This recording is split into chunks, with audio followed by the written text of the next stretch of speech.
nășomte, cuștui-te munigen și lami pomte, că vlastne taie se pălipi, Iisus oța nașala mărbi. Iubit vierme pe mânse, Христоșete, Христоșețexe, îți ies pomte, radite mărbi, podam și se tavă znani. Îți iene și se hâge de aici, loc mică mușar se iugă de nici, mădân codaci la slasra, stavă sranie de gărăș vârtor. Iubit vierme pe mânse, Христоșete, Христоșețexe, îți ies pomte, radite mărbi, podam și se tavă znani. Iubit vierme,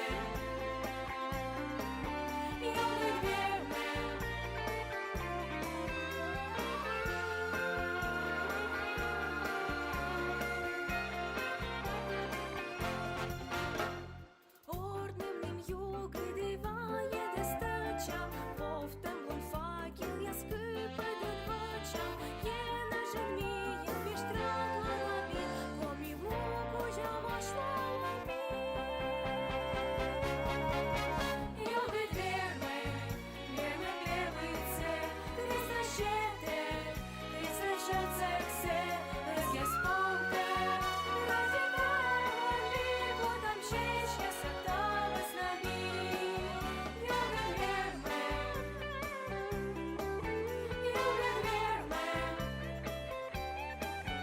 îți ies pomte, radite mărbi, podam și se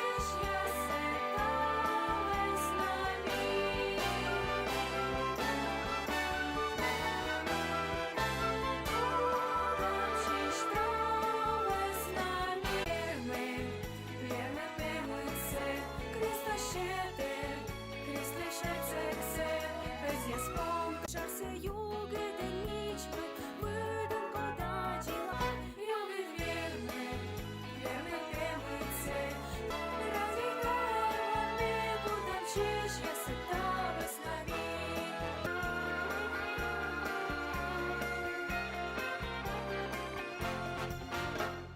Помі муку я вошла лабі. Iubit vierme plevâțe, Христоșete, Христоșețexe, îți ies pomte, radite mărbi, podam și tavă znani.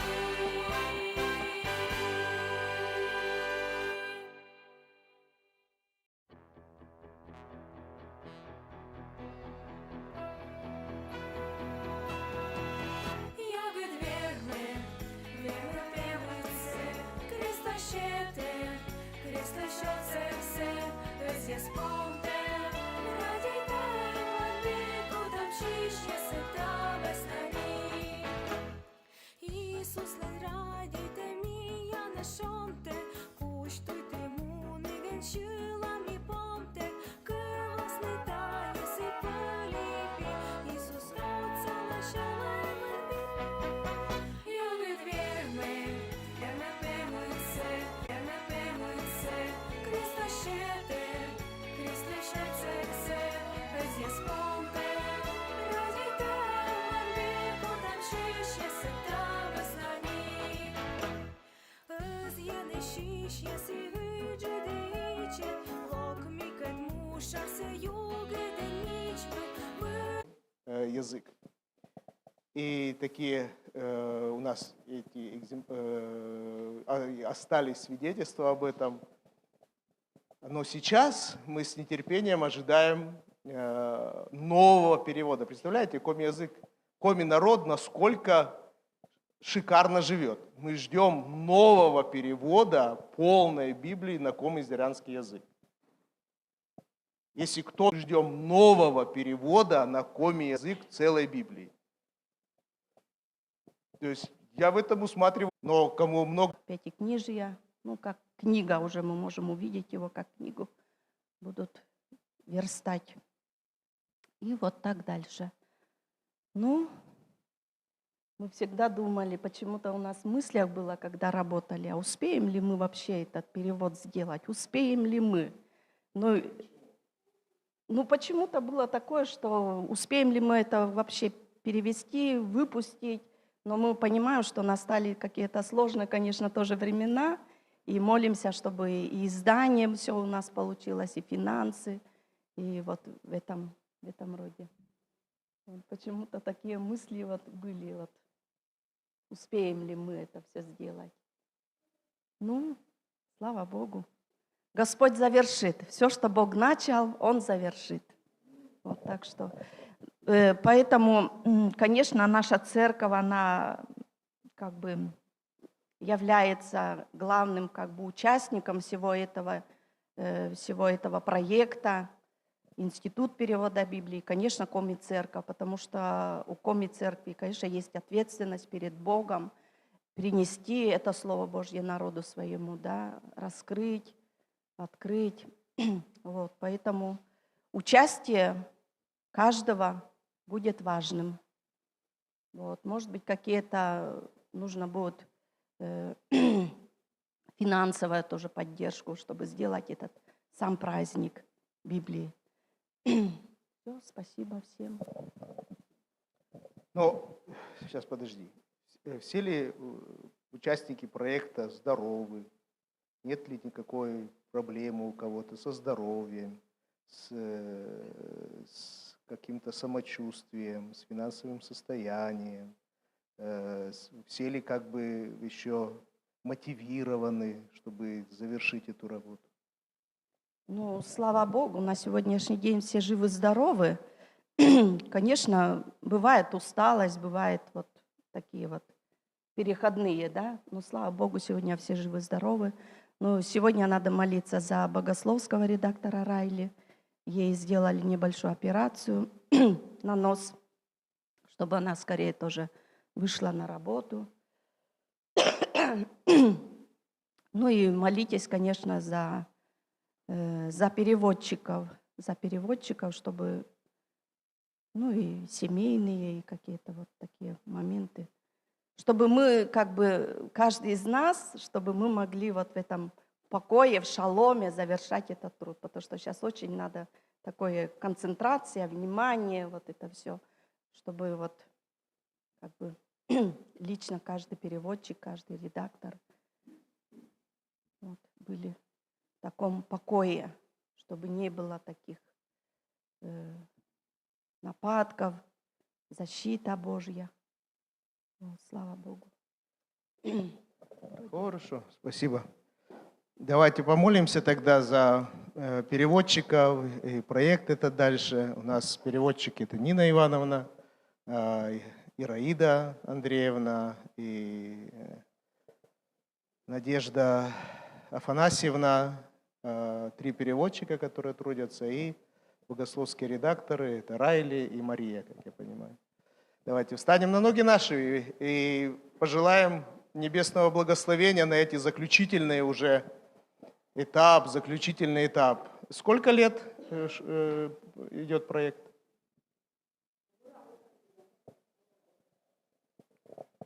В 98-м, но чуть раньше уже начался. Ну, это уже, да. Отец наш Небесный, Донаен мой, Батя Янажуса, Мианелок там Теди на Иисус Христос Нимкужа, Миатялам Тене Донаен, мы те энвунет коми войтерес, энвунет джик буденес, коди тая мувла соле, и те кута нашит кюфте, те шувин Иисус мой, тенчит Евангелие, тенчит бур юорте, лова свишталама, став му паштавла. Ставму паштала, быт войтерли, быт килаезли.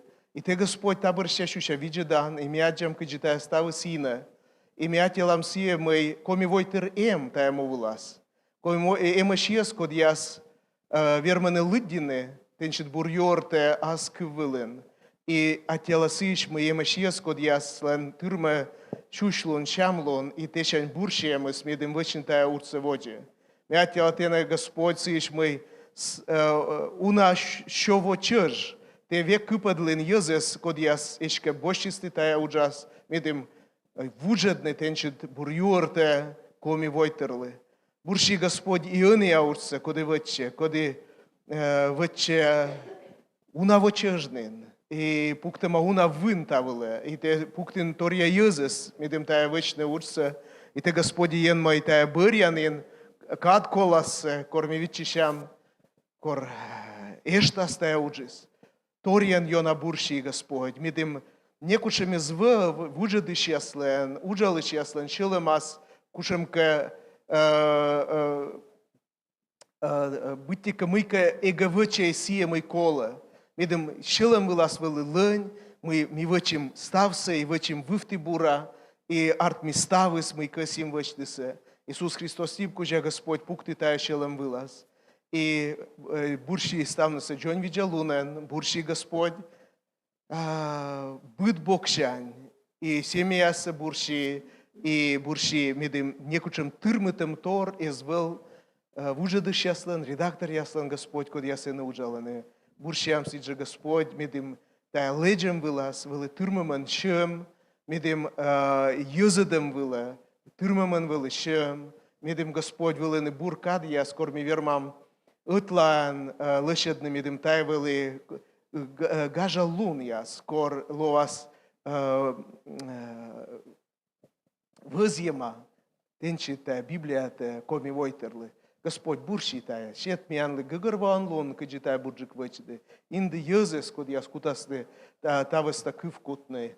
И Господи бурши медим тая пожан луны свылы. Иисус Христос с ним кужа. Ми эска Господь. Мы тая езыдам Библияс. Петас меча кола накаде. Меча кола накаде.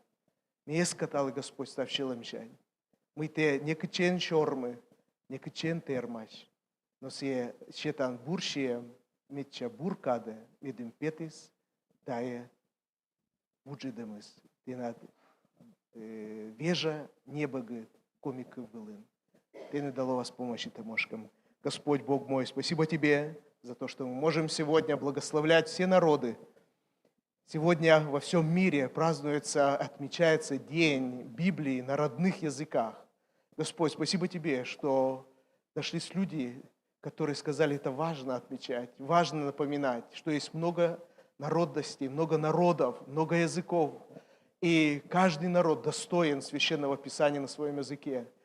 И мы благословляем, Господь, каждый народ, который имеет Священное Писание на своем языке многие столетия, а кто-то и тысячелетия. Мы благословляем каждый народ, на который совершается сейчас перевод Библии. Мы благословляем, Господь, каждую группу, которая занимается сегодня переводом Библии на свои родные языки. Мы благословляем, Господь, все институты, которые работают. Мы благословляем, Господь, Твоим именем всех жертвователей, которые поддерживают этот великий труд. И мы благословляем, Господь, пускай эти писания на родных языках будут для многих и многих.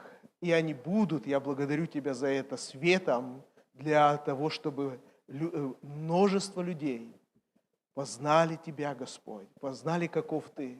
Спасибо Тебе, Господь, что эта работа идет и на коми языке. И мы благословляем сейчас, Господь, наших переводчиков, редакторов. Мы благословляем, Господь, этот последний этап подготовки этого перевода к изданию. Мы, Господь, ожидаем и мы верим. Я верю, Господь, что он выйдет в самое нужное время, что Ты никуда не опоздал, никуда не торопишься, но в самый тот момент, когда это нужно, будет это новое издание Библии на коми языке, Господь. Благослови, Боже, чтобы это было принято народом и воспринято, и принято духом, и сердцем, и всеми своим существом во имя Иисуса Христа. Тебе да будет слава за все, наш Небесный Отец, Сын и Дух Святой. Аминь. Аллилуйя. Садитесь, пожалуйста. А лучше даже и не садитесь, потому что будем читать Священное Писание на коми языке и на русском языке. Давайте прочитаем очень коротенький псалом. Прочитаю на коми языке и потом на русском. 133-й псалом.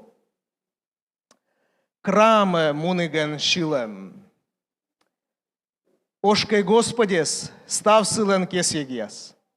Ошкай сиес ставнет, кодяс войще каде, кес яланет Господлен крамен.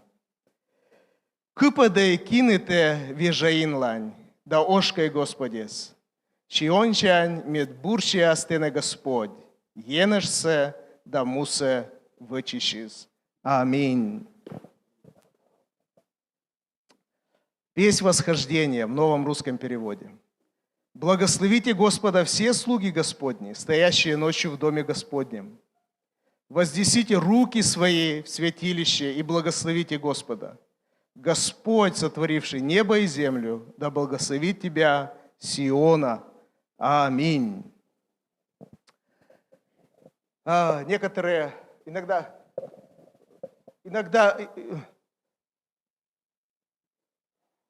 здесь сказано так. Подними, вознеси свои руки. Есть люди, которые в жизни не поднимали руки в храме. Ну так случилось. Никогда не думают, зачем? Я должен стоять как свечка. Какие руки? Стой смирно. Сказали стоять смирно? Стой смирно. А здесь псалмопевец говорит, руки подними. Руки вверх. Хендехох. Все что угодно. Руки подними. Почему? Знаете, Писание говорит, что руки поднять – это знак благодарности и знак того, что ты что-то получаешь с небес. Когда ты поднимаешь руки, то есть ты выражаешь благодарность Богу, и Бог, видя твою руку, обязательно туда что-то положит. То есть это одно и то же слово. Подними руки, вознеси руки, подними в знак благодарности и получи что-то от Бога. Поэтому всякий раз в храме, когда ты стоишь, или не стоишь в храме, просто молишься, подними руки. Знак благодарности Богу. Спасибо тебе, Господь. И точно знай, Господь обязательно что-то тебе даст. Да? У Него есть что всегда дать. Поэтому, когда это короткое песнопение, они пели это, да, они вдохновляли себя. Божий народ вдохновлял, говорит, вы представляете, они шли и поднимали руки. Поднимали руки. И Господь вкладывал что-то в их руки всегда. Поэтому и сегодня мы поднимаем эти руки, мы благословляем Бога, мы благодарим Его, а Господь туда вкладывает свои дары, которые нам необходимы для этой временной жизни и для вечности. Отец наш Небесный, спасибо Тебе, что мы можем предстоять сегодня в храме Твоем. Спасибо Тебе, что мы, Господь, Бог наш, можем стоять с руками опущенными и с поднятыми. Но Ты призываешь нас, поднимите руки, благословите. Господь, и мы хотим благословлять Тебя за все Твои милости, за все Твои благодеяния, за всю Твою, Господь, доброжелательность к нам. И она выражается в большой любви к нам, в Твоем дарованном нам спасении вечном и в Твоей заботе о нашей земной жизни на каждый день. И Ты, Господь, говоришь, что Ты вкладываешь, мы все-таки всегда получаем что-то от Тебя. Всегда получаем. Когда мы поднимаем эти руки, Ты, Господь, благословляешь нас. Спасибо Тебе за это. Благодарю Тебя, Боже мой, что здесь мы можем стоять и воздвигать наши руки, благословлять, Господь, благословлять Тебя, состоять в этом состоянии благодарности. Благодарю Тебя, Боже мой. И пускай сегодня также каждое сердце будет наполнено благодарностью Тебе, Господь, за все, что Ты делаешь во имя Иисуса Христа. Пускай наши мысленные взоры, мысли будут направлены на то, как много я имею от Господа во имя Твое. Благослови каждого здесь находящегося. Тебе да будет слава за все, наш Небесный Отец. Еще хочу благословить, Господь, наших сегодня прославителей. Они сегодня не в небольшом количестве. Благослови Алексея, брата нашего, который заболел. Даруй ему, Господь, исцеление. Во имя Иисуса Христа мы, Господь, благословляем его. И всякая болезнь да уйдет сейчас из его организма. Всякая болезнь. Что бы это ни было, всякое воспаление во имя Иисуса Христа да покинет его. Во имя Иисуса Твоя сила совершит это. Пускай Господь, Он будет здоров, силен и служит Тебе во имя Иисуса Христа. Тебе да будет слава за все, Отцу и Сыну и Святому Духу. Аминь. Но Господь да благословит вас. Здравствуй, церковь. Мы сегодня двое, но все равно еще с нами третий. Кто это? Как вы думаете? Господь. Да, и с вами тоже. Поэтому мы будем славить Его и хвалить Его, Господа нашего. Кто силен, как Бог, с высоты небес, всемогущий наш Спаситель. Веселись и пой на горе святой, где сказал Господь, я с тобой. Веселись и пой на горе святой, где сказал Господь, я с тобой.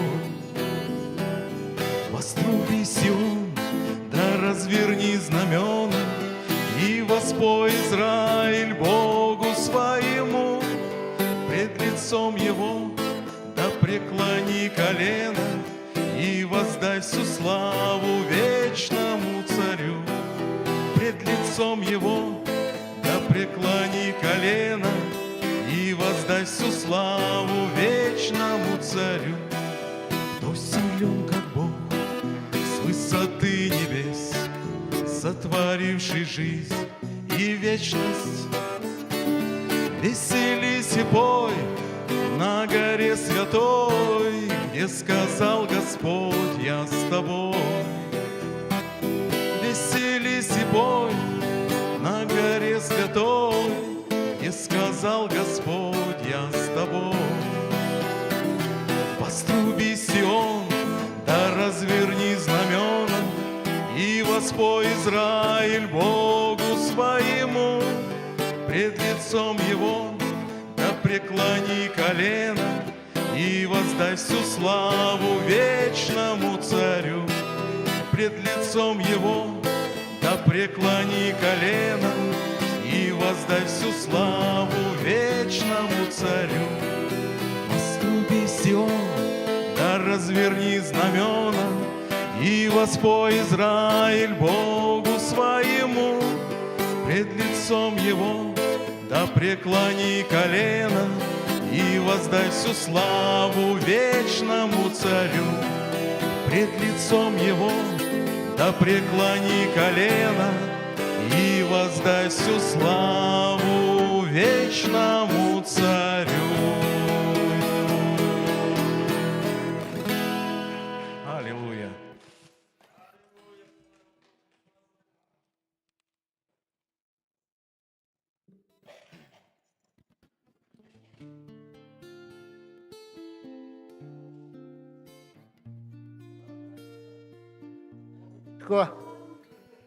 И когда видите, та проекция тоже чолом. Людям Лука, как я мыслю, Юр видишь, да сквачан. Юг до там тор юлис веледан вишт.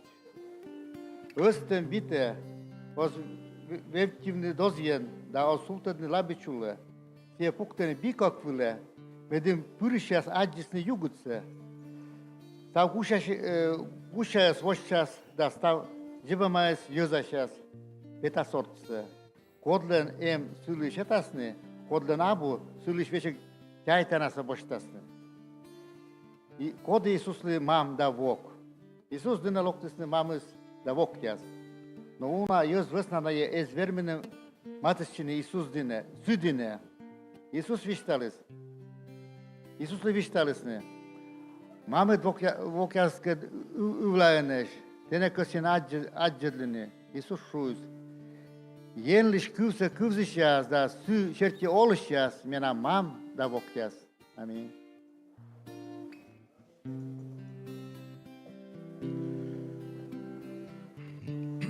Бог – это наша защита. Мы все находимся с Ним всегда.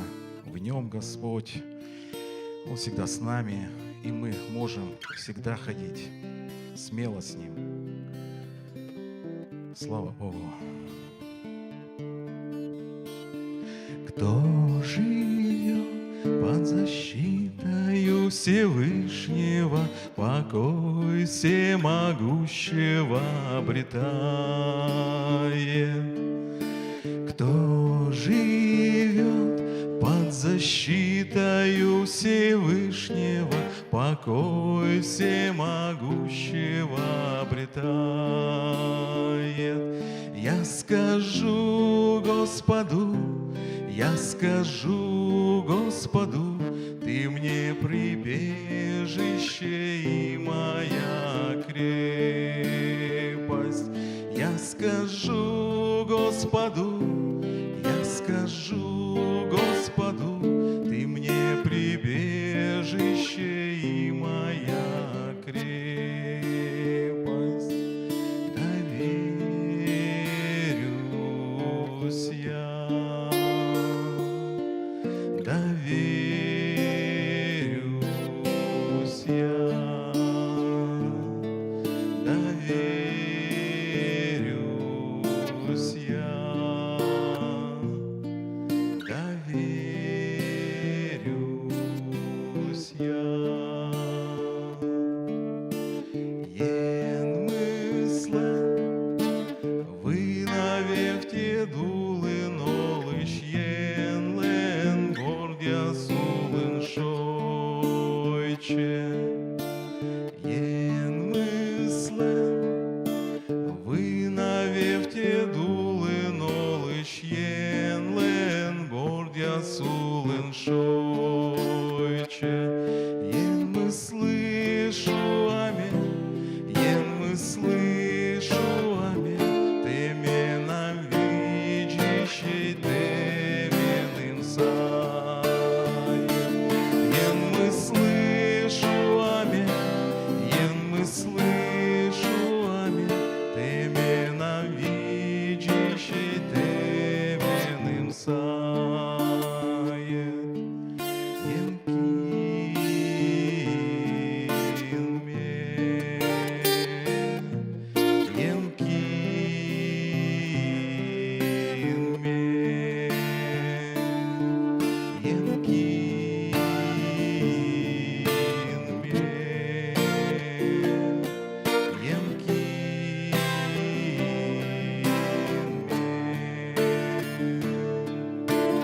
Ен мыслен, вы навек те дулы нолыш, ен лен гордя сулын шойче.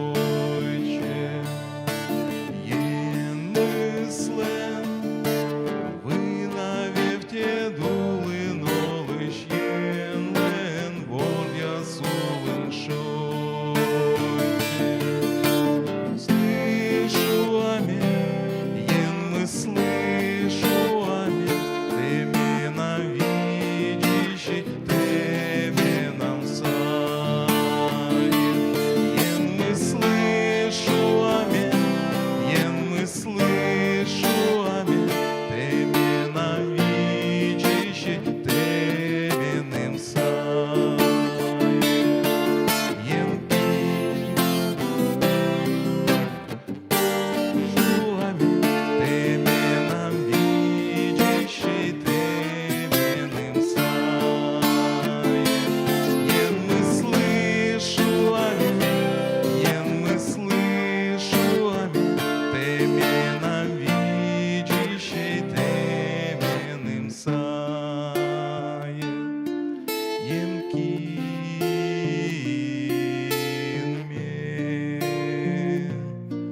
Ен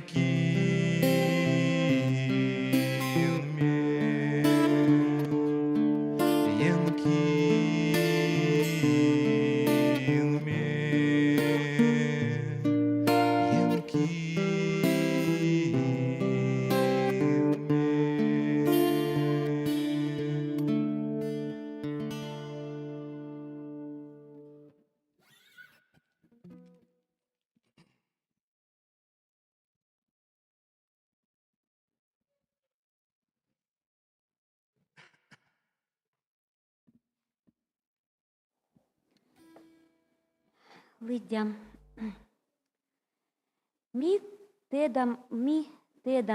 Ой, тяжело. Сейчас, извините. Ми тедам тая мувса, чем я смеян виряйным, как кищас енмыс щета смеянлы ены жас оланын. Киен ветчемес, бырлытемес. Энеми щекыда ишла лолам. Эд йона кэсям олмычыны ены жвыв оланыны, да паштамны выльсы. Секими огэ лои паштемеш. Тая виряй чем яс олыген ми щекыда ишлолалам. Эд ога кэсьям перчищны, но кэсьям паштавна выльсы, медым оламыс вевтыс куланасы. Джик тавелы енмыс дашти сменыс, дащеты сменлы ащи словсы. Тая лолыс эскада мияныс, мы енлен став кэсьещемыс быльмас. Сыян ми пырам повтамыш, кэттедам мы тая виряйс олыгын ми ылынеш Господиш. Эд ми олам эскемен, ога аджананас. Та весна ми сбылищ повтамыш. Ми кэсям эдеджик петны тая виряйщис, да овмычыны горце, Господины. Та весна оламе сыдынын али ога на, щелемщань зилям, шогмыны Господлы. Эт миенлы быденлы, ковма суфны Кристослен йорт водже. Секи быдены слой мыждама уджя сыс щерти. Бурсе али локсе мортис вечис виряин олыгас.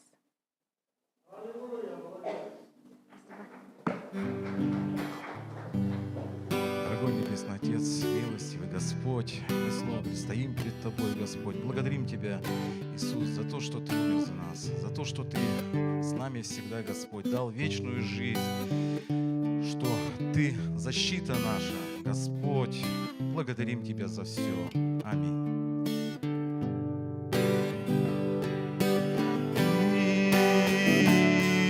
Иисус.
Доброе утро, дорогая церковь.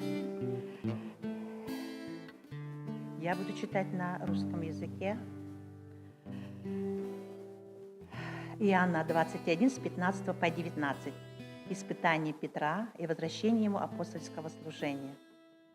Когда же они обедали, Иисус говорит Симону Петру: «Симон Ионин, любишь ли ты меня больше, нежели они?» Петр говорит ему: «Да, Господи, ты знаешь, что я люблю тебя». Иисус говорит ему: «Паси агнцев моих». Еще говорит ему в другой раз: «Симон Иони, любишь ли ты меня?» Петр говорит ему: «Да, Господи, ты знаешь, что я люблю тебя». Иисус говорит ему: «Паси овец моих». Говорит ему в третий раз: «Симон Иони, любишь ли ты меня?» Петр опечалился, что в третий раз спросили его: любишь ли ты меня? И сказал ему: «Господи, ты знаешь, ты все знаешь, ты знаешь, что я люблю тебя». Иисус говорит: «Паси овец моих». Истинно, истинно говорю тебе, когда ты был молод, то припоясывался сам и ходил, куда хотел. А когда состаришься, то прострешь руки твои, и другой припояшет тебя и поведет, куда не хочешь. Сказал же это, давая разуметь, какую смертью Петр прославит Бога. И, сказав сие, говорит ему: «Иди за мной». Сейчас принесем все наши пожертвования, которые у нас есть для Бога.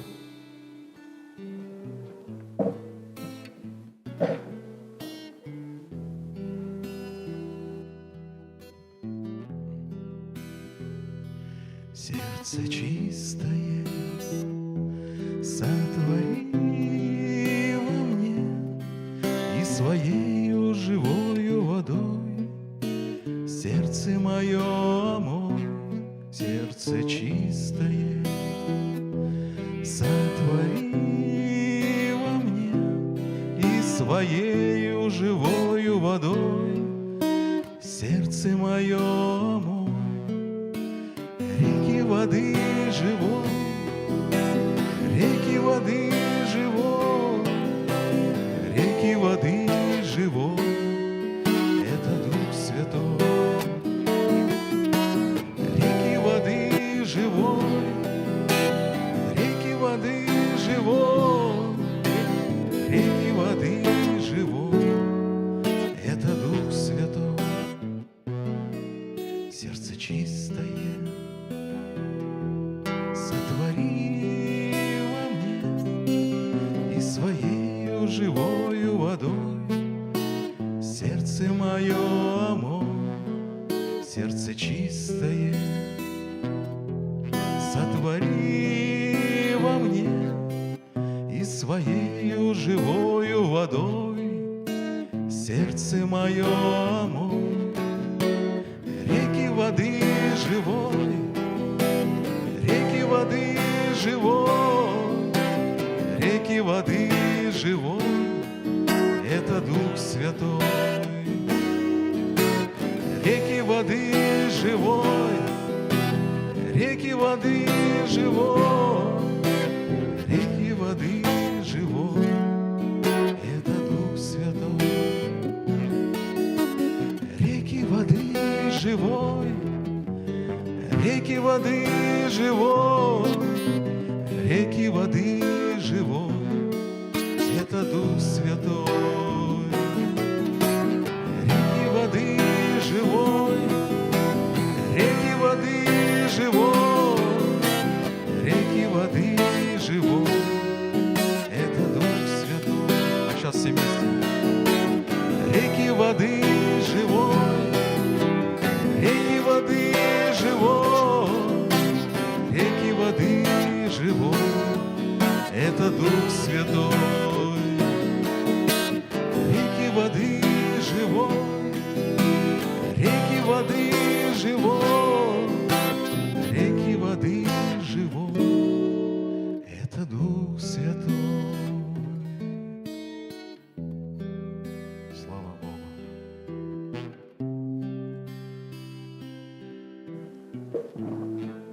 Аллилуйя, аллилуйя, Господь. Действительно, как бескончаемая река, Господь, которая всегда изливает всякое благо в нашу жизнь, всякое обеспечение, Господь. Ты никогда не прекращается. Я благодарю Тебя, Господь, что Ты неиссякаемый источник благословений для всего Твоего творения. Я благодарю Тебя, Господь, что Ты и нас сделал подобными Тебе. У нас всегда есть чем кого-то благословить словом и делом, молитвой и поддержкой. Спасибо Тебе, Господь, что мы можем это делать. И я благодарю, Боже мой, что Ты даешь нам возможность служить и в храме всем, Господь, этими приношениями. И благослови всякое приносимое, и благослови всякого приносящего во имя Иисуса Христа. Тебе да будет слава за все, Отцу и Сыну и Святому Духу. Аминь.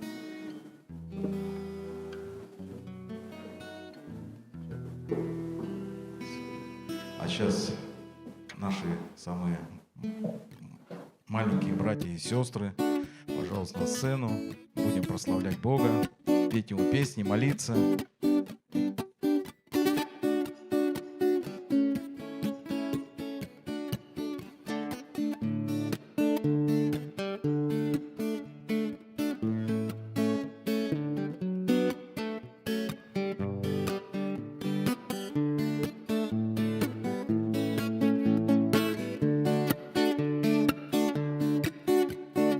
Едут машины, летят самолеты, плывут корабли, покоряя широты, ползут муравьи, у них всюду дела.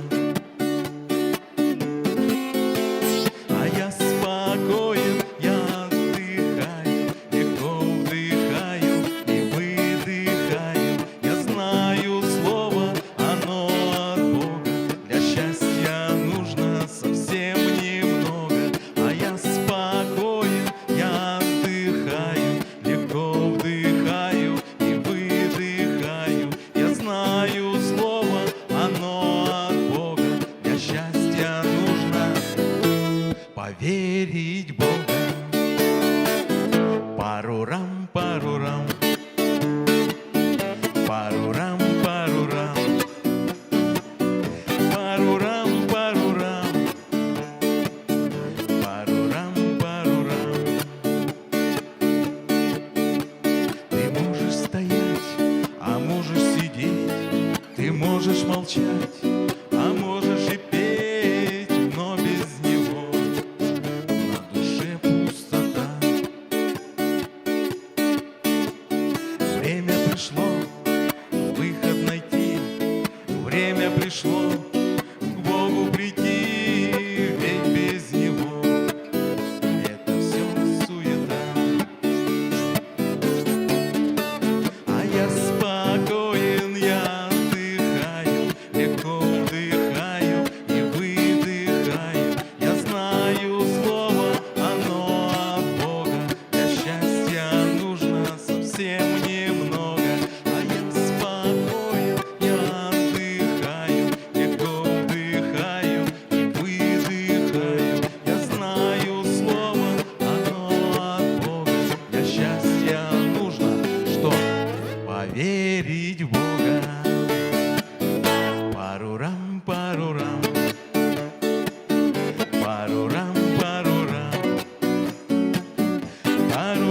парурам, парурам, парурам, парурам, парурам, парурам, парурам, парурам, парурам, парурам, парурам.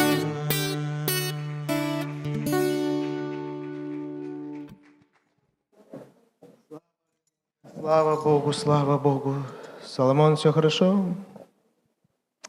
Есть у кого-нибудь, детки, что-то сегодня сказать? Стих? Стих? Стих? Давай. Возложи на Господа заботы твои, и Он поддержит тебя. Псалом 54, 23. Поверим, спасибо. Еще у кого есть что? Все? Давайте прострем руки наши и благословим наших детей. Отец наш Небесный, спасибо Тебе, что мы можем находиться в храме Твоем. И мы, Боже мой, приходим сюда, чтобы узнать Тебя, узнать самих себя, увидеть, Господь, чему Ты нас еще призываешь, Господь. У Тебя всегда есть что нам дать. И благослови, Боже мой, наших, особенно детей, находясь в храме, Господь, учиться Твоему, Твоей природе, Твоей культуре, Твоему Слову, Господь, во имя Иисуса. Только Ты, Дух Святой, это можешь чудесным образом совершать в душе, в разуме, в духе наших детей. А мы, Господь, хотим быть послушными Тебе во всем, быть ответственным за своих детей, Господь. Просим, благослови наших учителей, которые сегодня готовились. У них есть что сказать нашим детям.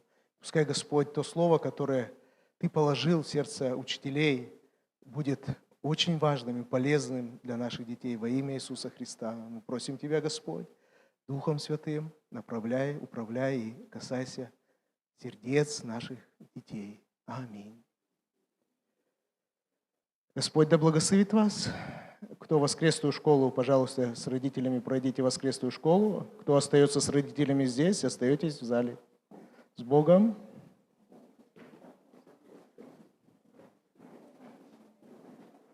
Прославители, спасибо вам. Молодцы, вытянули. Просто.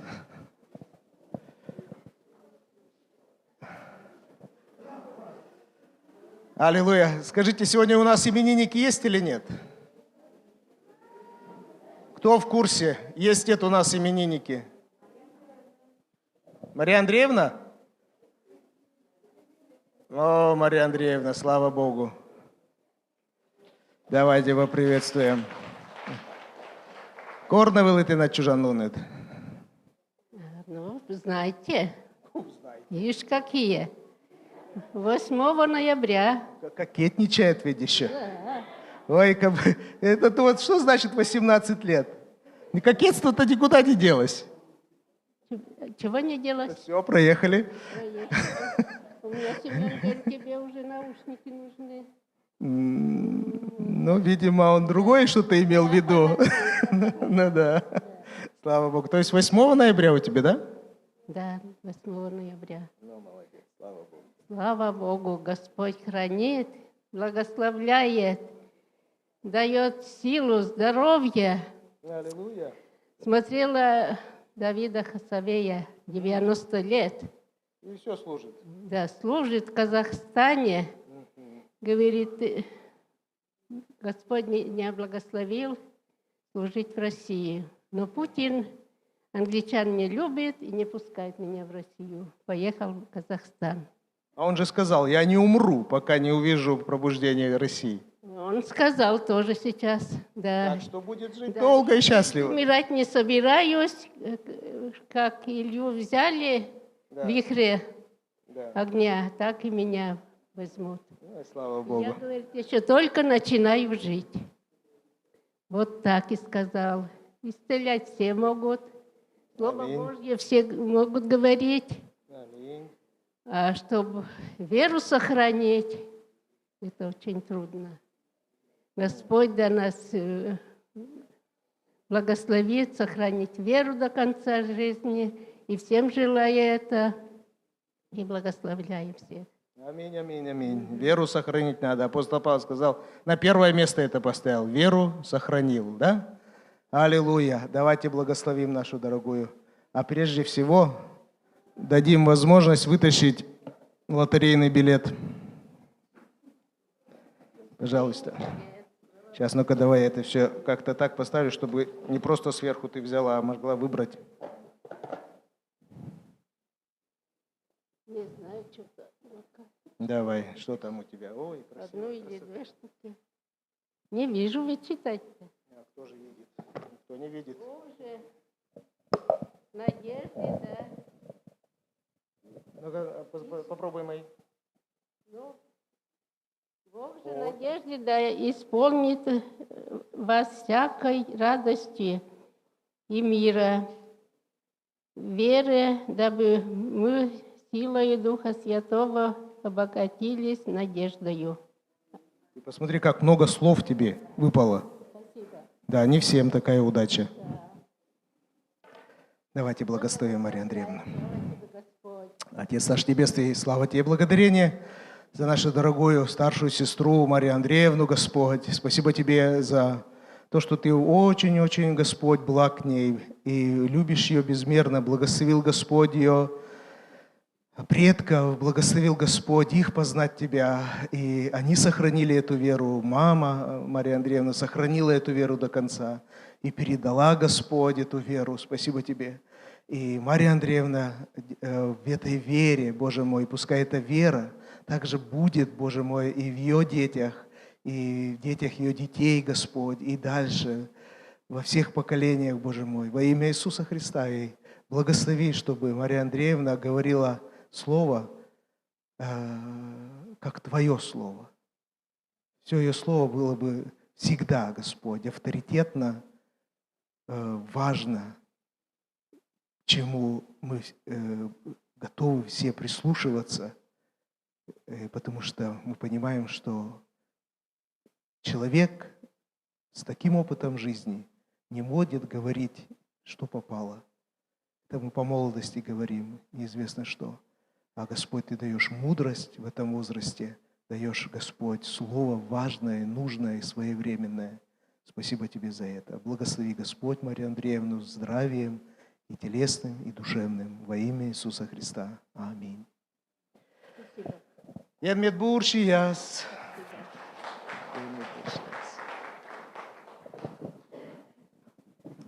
Аллилуйя. Есть, нет там молитвенные нужды у нас? Кто-то? Ефим, можешь сюда выйти?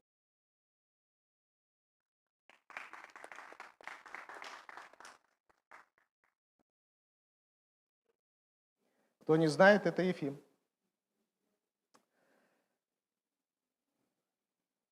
Ну, короче, мы пытались отбрыкаться, но не получилось. Да? Но мы пытались честно. От службы военной. Хотели гражданскую, но, как сказали, обойдетесь. Такой красавец нам самим нужен. И на следующей неделе, Ефим, я так понимаю, ты идешь служить. Пару слов скажи.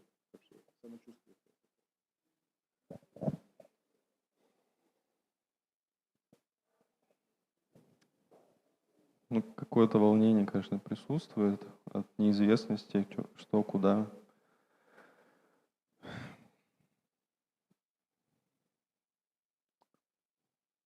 Это нормально.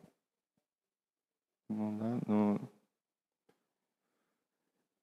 на Бога надеюсь, верю, но ваши молитвы тоже возлагаю. Аминь. Слава Богу. Помолимся и благословим, Ефим, тебя на это службу. Пускай это будет твое служение там. Пускай это раз так Господь допускает, чтобы ты пошел служить на год. И молимся о том, чтобы Господь, во-первых, тебя сохранил от всех неприятностей, а во-вторых, чтобы ты там мог послужить. Действительно, вот не служить формально, что называется, а послужить своим, так сказать, кто они будут? Сослуживцам. Помоги им как-то, словом, делом. И главное, ничего не бойся. Все люди со своими проблемами, со своими тараканами, со своими удачами и неудачами, все люди. Смотри в глаза, смотри ровно на всех. Да? Не бойся. Никогда, никого. Все люди. Аминь. Да? Отец наш Небесный, спасибо Тебе, что мы можем всегда приходить к Тебе. И по любой нужде, при любых обстоятельствах, Господь, мы знаем, что Тебе не безинтересно, что происходит в нашей жизни. Более того, Господь, оказывается, Ты сам допускаешь то, что происходит в нашей жизни. И никогда это не во вред нам, но во благо. И я прошу Тебя, Господь, сейчас за Ефима. Ты видишь, Господь, пришло и время, пришло ему служить в армии. И мы, Господь, благословляем. Благословляем от всего нашего сердца, Господь. Мы желаем пройти этот год без каких-то неудач, разочарований. Но, Господь, пускай это время будет для него благословенным. Пускай в это время самое главное, что будет происходить, он будет, Господь, видеть, что ты там с ним в любых обстоятельствах, что он там может быть благословением для людей, для своих сослуживцев, сверстников, для тех, которые старше его, для тех, которые будут командирами ему, Господь. Благослови его, Боже мой, во имя Иисуса. Ты усмотри для него то место, где он нужен во имя Иисуса. Благослови. Мы молим Тебя, Господь. Мы молим о том, чтобы Ты послал своих ангелов с правой и с левой стороны, чтобы они всегда были с ним, где бы он ни был. Во имя Иисуса Христа покрой его своей защитой, охраной. Будь ему этим щитом, Господь, во имя Иисуса Христа. Мы хотим, Господь, слышать хорошие новости. Благослови, Господь, родителей, родных, которые, Господь, также будут молиться, переживать, наверное, но и дай им также, Господь, спокойствие в это время. Благослови, Господь. Мы хотим молиться и дальше, и на руках молитвы поддерживать Ефима, Господь. Тебе да будет слава за все. Здравие ему благослови, физическое, душевное, Господь. Пускай он начинает день с молитвы. Когда прозвучит подъем, пускай он успеет сказать: Господь, этот день сотворил Ты, благослови меня в этот день. И ложась, Господь, даже какой бы он ни был вымотанный и уставший, пускай он успеет сказать: спасибо Тебе за этот день, спасибо Тебе, что Ты был со мной, благослови эту ночь.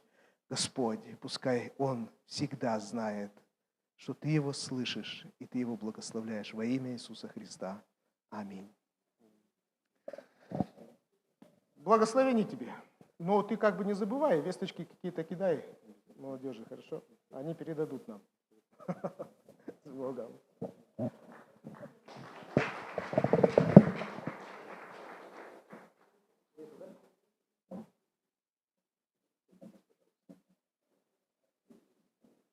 Аллилуйя. Ну чего, дорогие, давайте коротенько мы выслушаем наших студентов, которые вчера ночью, даже сегодня ночью прилетели с Питера. 2 недели они учились в Питере в северной школе. И у них, наверное, есть что сказать нам, правда же? Давайте поприветствуем наших студентов во имя Иисуса.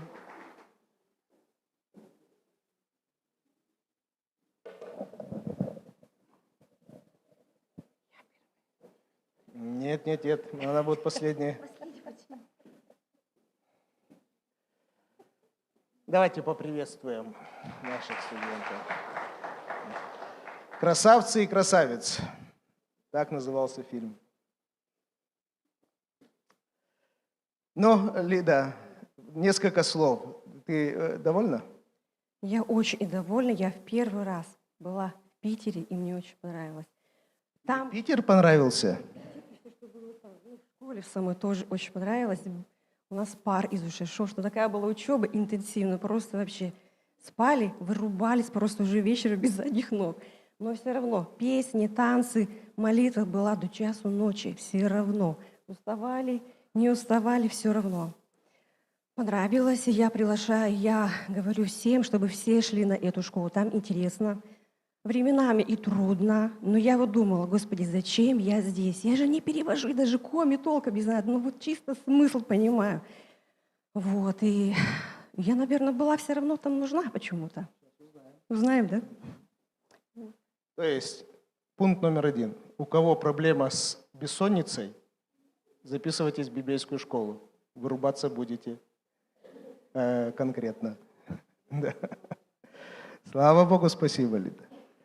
Василий, чем тебе запомнилась эта библейская школа?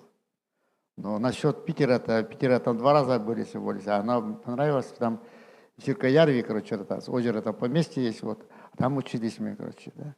Вот, и там, ну, предоставалось, короче, с утра вот, с полвосьмого, нет. Сейчас жалуешься или что? Не жалуюсь, вот. И до вечера сидим, учимся, короче, да, вот. И прославляем, еще делаем, короче, благословляем Господа нашего. Ну, все. По-моему, все еще там. Ты еще не приехал сюда. Да, почти, да. Все там сидит у меня, пока не собирается вылезти. Но со временем вылезет. В следующий раз приеду, выскажусь.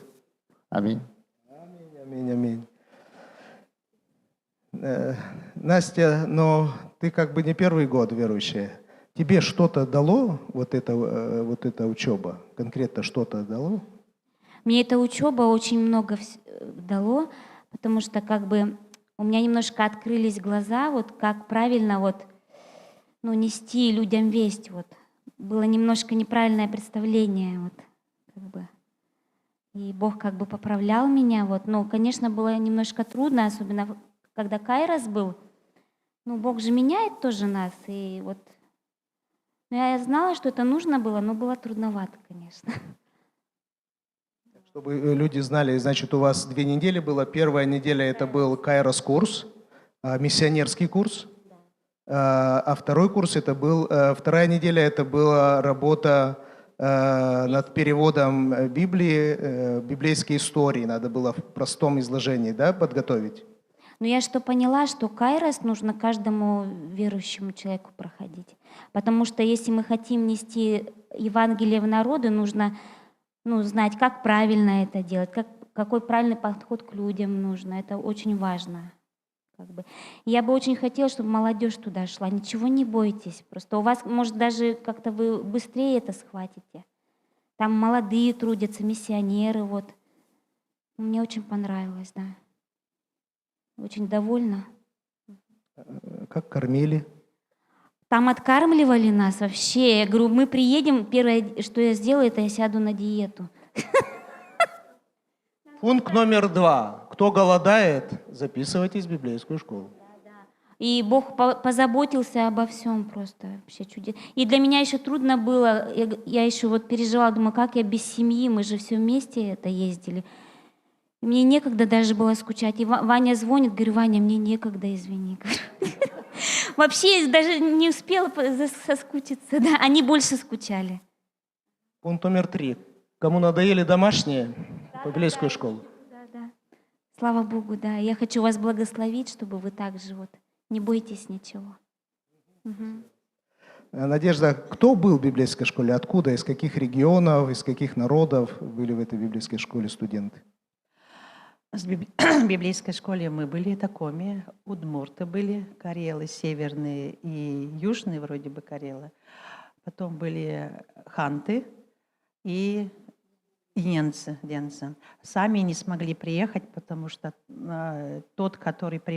та женщина, которая переводила, она сказала, что теперь она будет заниматься своим мужем. Ну, какие-то проблемы с мужем были, и она не смогла приехать.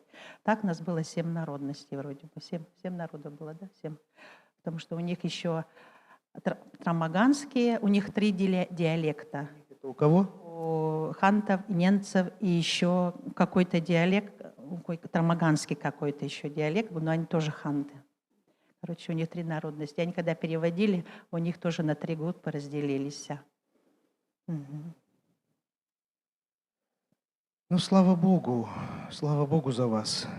То есть это первый курс был, первая сессия, вернее, первого курса, а следующая будет когда?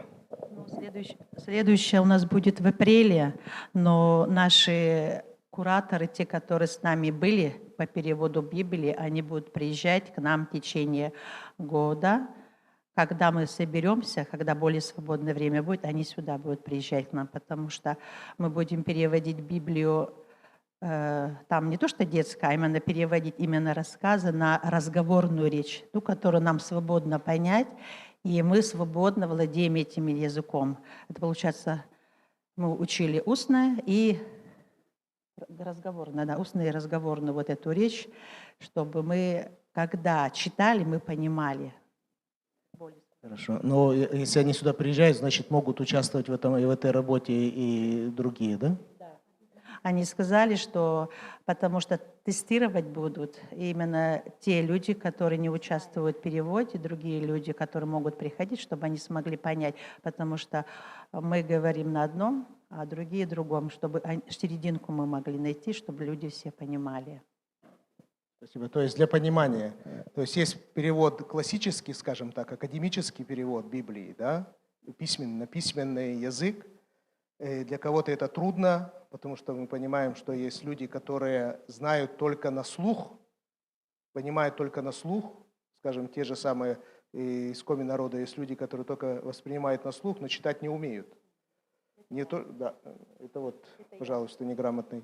И для них новый проект начинается, который называется «Библейские рассказы». Это вот в таком легкой разговорной форме будет в аудиоверсии, да, я так понимаю, в аудиоверсии основные рассказы из Библии. Аминь. Не вся Библия, а такие основные события Библии от сотворения до последней книги Библии. Слава Богу за вас. Господь да благословит. И дальше настраивайтесь, готовьтесь, встречайте кураторов, работайте и используйте то, что вы получили в служении церкви и своим родным и близким. Еще спеть одну песню, которая всем понравилась из всех национальностей, которые мы были, им понравилось, и нас практически во всех на каждом вечере нам говорили: давайте споем, давайте потанцуем, давайте повеселимся. Одного микрофона вам хватит?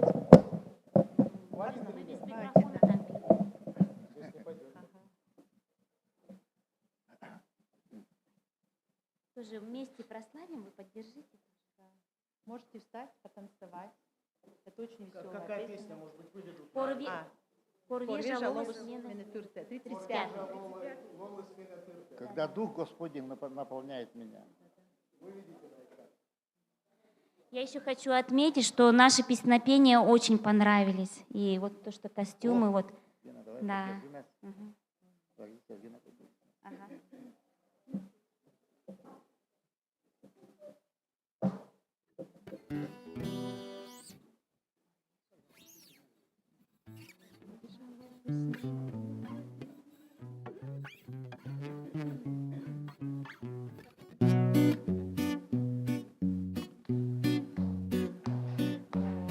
Шалом из мене вірте, не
радости, всех облили сейчас, и всем нам хорошо.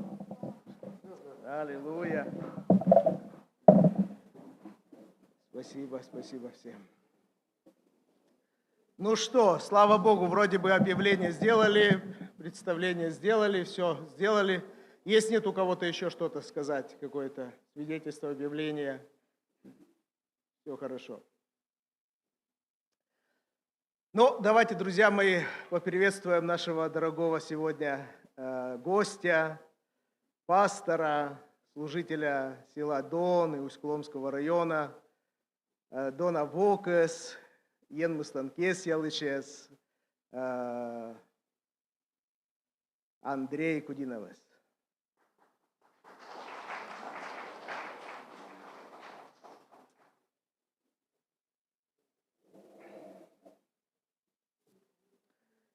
Sí. Çolum. Demin demiştim, tayda skastın kola? Колы. Что кола способны? Таны. Пожалуйста, молодые люди, поднимите, пожалуйста, что это, доска. Я сказал, я молодые люди сказал, самые молодые встали. Заметили, да? Вопрос не в возрасте, в самочувствии. Да, все отлично. Сам всем. Стави збор. Яком я Роченко там чорний? Заводі там коміки вилини, це ще рочки вилини, це ще івритки вилини.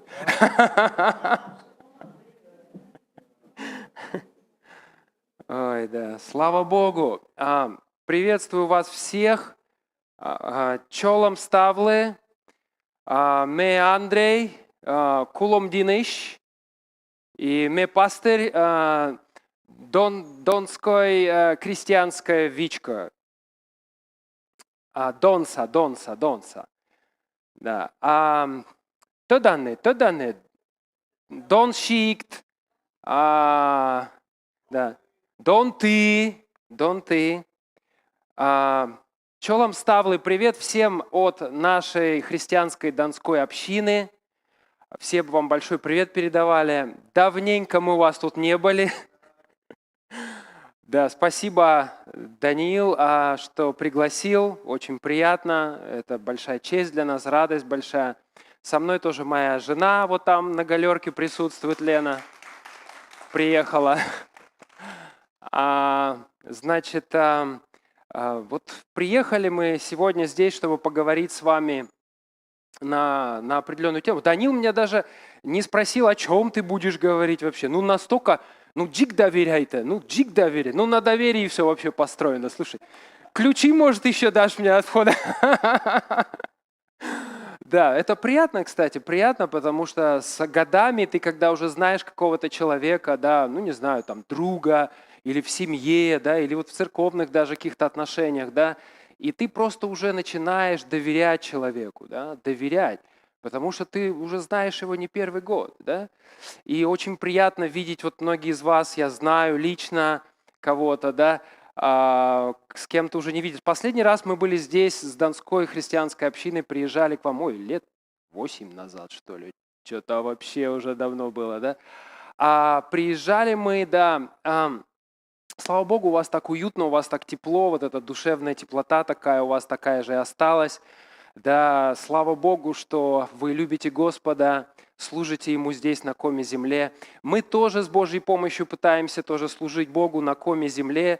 Вот уже в 2023 году, в следующем году, получается, уже будет, дай Бог жизни, 20 лет, как вот мы сюда приехали миссионерами. Да? Я сам с Нижнего Новгорода, там Семен с нами тоже приехал с Емвы, да, Вильям приехал с Америки. И мы тогда поехали вот в Усть-Коломский район. Да? И вот так вот, друзья, вот так. Планировал где-то, не знаю, там годик просто так, по молодости помочь, туда-сюда. А вот хочешь рассмешить Бога, как говорится, да, расскажи Ему свои планы, да. Вот, и, я вообще не жалею, вообще Бог благословил и продолжает благословлять, вообще и семья, и все, и в церкви, и Бог благ, Бог милостив, вообще это просто шикарно. С Богом жить шикарно, везде, Без Бога жить плохо просто везде. Ну вот просто вот везде, да, от слова совсем. Да? Как, кстати, будет по коме? От слова совсем.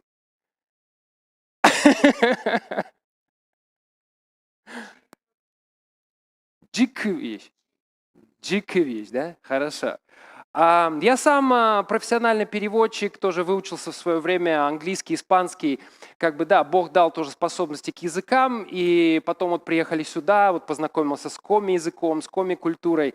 У нас там так вообще в Усть-Куломском-то районе. Приезжайте к нам, друзья, да, там дик состем кыв, да, комиков, состем. Там настоящий чистый комикыв вы можете еще услышать, да. Да, поэтому вот серьезно, я на полном серьезе, ответное приглашение. Да, вам, значит, приезжайте, как-нибудь можно запланировать, приедете, послужите, да, там на Дон-Ты, если надо, может, съездим, но только торопитесь, скоро зима уже, да. Значит, слава Богу за все. Друзья, моя тема сегодня будет такая, знаете, думал, размышлял тоже, такая тема, в Донской церкви уже мы поговорили как-то об этом, да, круги жизни. Вот такая вот необычная тема, как бы все в жизни идет по кругу, можно сказать, да, и вот такой вот нарисуем такой вот круг, да, вот. И тема у нас сегодня называется «Круги жизни». Круги жизни. Ну вот так вот у нас жизнь вот течет. Кто-то думает, что жизнь идет у нас линейно, но мы как иногда воспринимаем ее, да, ну вот как бы вот родился, как говорится, в садик, школа, женился, армия, да, там еще дальше, да, как-то линейно, да. Кто-то воспринимает жизнь вот так вот, да, вот как бы вот так вот, линейно идет, вот от точки А в точке Б и как-то по прямой вот все туда, да. Но на самом деле, друзья, вот вы увидите, я постараюсь с Божьей помощью, может, показать вам сегодня, да, на основе Священного Писания, что жизнь на самом деле, Бог ее так придумал, она вот так вот как бы по кругу идет и по спирали. И ты как бы вот год за годом, да, мы даже вот такие выражения, у нас вот даже вот, ну, по-русски, например, есть выражение, да, мы говорим круглый год, да, мы говорим не квадратный, там, не какой-то, круглый год, да, круглый день ты там что-то делаешь, круглый год, круглый. А как вот этот циферблат, который на меня смотрит и подсказывает, сколько, кстати, у нас времени? Это только в коми-церкви такое возможно. Да, и вот это, понимаете, это все по кругу идет, да, вот это, как будто циферблат какой-то, да, как будто, значит, там, я не знаю, вот тут циферки какие-то, я просто уже не буду тут дорисовывать. Короче, как часы какие-то жизни, и вот так все идет по кругу и по кругу. Друзья, вопрос на засыпку. Мы с вами здесь общались где-то лет 8-9 назад. Кто помнит, о чем я проповедовал в тот раз, в прошлый раз? Запомнил, Данил? Вообще, спасибо большое, очень приятно. Вы знаете, я тоже запомнил, о чем я проповедовал. Такое, кстати, тоже с проповедниками не часто бывает. Иногда просто приезжаешь куда-то, о чем ты проповедовал? О чем? Ну, о чем-то хорошем. Не можешь вспомнить. А вот тут я прям запомнил. Я когда готовился к вашему общению здесь, я запомнил, о чем мы говорили, что да, случайности не случайны. И что, там я рассказывал историю из книги «Есфирь», что был такой злобный Аман, помните, да, такой злобный, призлобный Аман был, да, который хотел уничтожить просто всех евреев в своем государстве, там, в этом, в Персии. И так все получилось, разрулилось в итоге, да, что Бог спас всех евреев, а Амана, помните, да, какая судьба его ждала, да, его повесили на том же самом дереве, на котором он хотел повесить этого еврея Мордохея, плюс 10 его сыновей. Ну, нормально вообще, да, вот так вот, показательная казнь. И мы с вами говорили о том, что удивительным образом, тогда я говорил про праздник Пурим, Есфирь, и мы говорили с вами о том, что круг замкнулся, оказывается, в истории, и этот круг не раз замыкался. Вот этот круг Амана, можно сказать, да, как тогда Бог наказал ненавистников народа Божьего, да, так потом во Второй мировой войне, да, помните, да, Нюрнбергский трибунал, и что сделали с главными нацистскими преступниками? Повесили, вы представляете, да? И один из них перед смертью, но он-то в теме был, он понимал, что круг замкнулся на нем, к его несчастью. Да, и он сказал, Пурим 1946 года, перед тем, как ему накинули петлю на шею. Он знал, о чем он говорил, да? Круг замкнулся. Вы представляете, вот какие-то события происходили когда-то давно, уже покрылись такой пылью, таким слоем уже. И потом, хоп, проходит какое-то время, и снова что-то повторяется. Как говорил царь Соломон, вы помните, да, что нет ничего нового под солнцем, да, что все, что было, оно будет, и все, что будет, оно когда-то было. Да? И вот люди говорят, как говорит Екклесиаст, что вот, смотри, что-то новое, да, вот что-то новое. Друзья, особо ничего не поменялось. Человеческая психология не поменялась. Хотя у нас гаджеты теперь, да, мы ездим на машинах, летаем на самолетах, у нас такая техника всякая, но по сути интернет, друзья, вот как люди общались раньше, просто сейчас они также общаются в соцсетях. Да? Как люди, в каком-то смысле этого слова, все то же самое.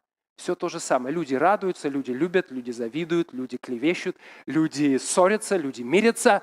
Ничего не поменялось в этом плане. Все вернулось, как мы говорим, на круги своя. Да, кто учился в школе, тот прекрасно знает, да, что круговорот воды в природе. Да? Тот, кто немножко хотя бы знаком там, с биологией, знает, да, что там птицы летят туда же, откуда они там вылупились когда-то, да, перелетные птицы. Рыба плывет туда, откуда она появилась, идет на нерест. Да? То есть, представляете, вот эти круги жизни, да, там Земля крутится вокруг там, Солнца и вокруг собственной оси, и вот это все круглое, и вот это все по кругу, и вот это все. Да. И даже Бог сказал человеку, вы помните, когда человек согрешил, что он ему сказал? Он сказал, ты пойдешь по кругу, да, вернешься в прах, из которого ты создан, и круг замкнется. Интересно, да? Эти круги, друзья, они бывают с разным знаком, можно сказать. Есть круги со знаком плюс, это какие-то хорошие круги, которые повторяются из поколения в поколение, из года в год. Это круг благословения, это круг сеяния и жатвы, когда ты что-то сеешь, да, хорошее, и потом, дай Бог, ты пожинаешь, да, еще в двойном, в тройном размере, дай Бог. Есть так называемые, вот как мы говорим тоже, смотрите, в языке все отображается, да? Порочный круг, да?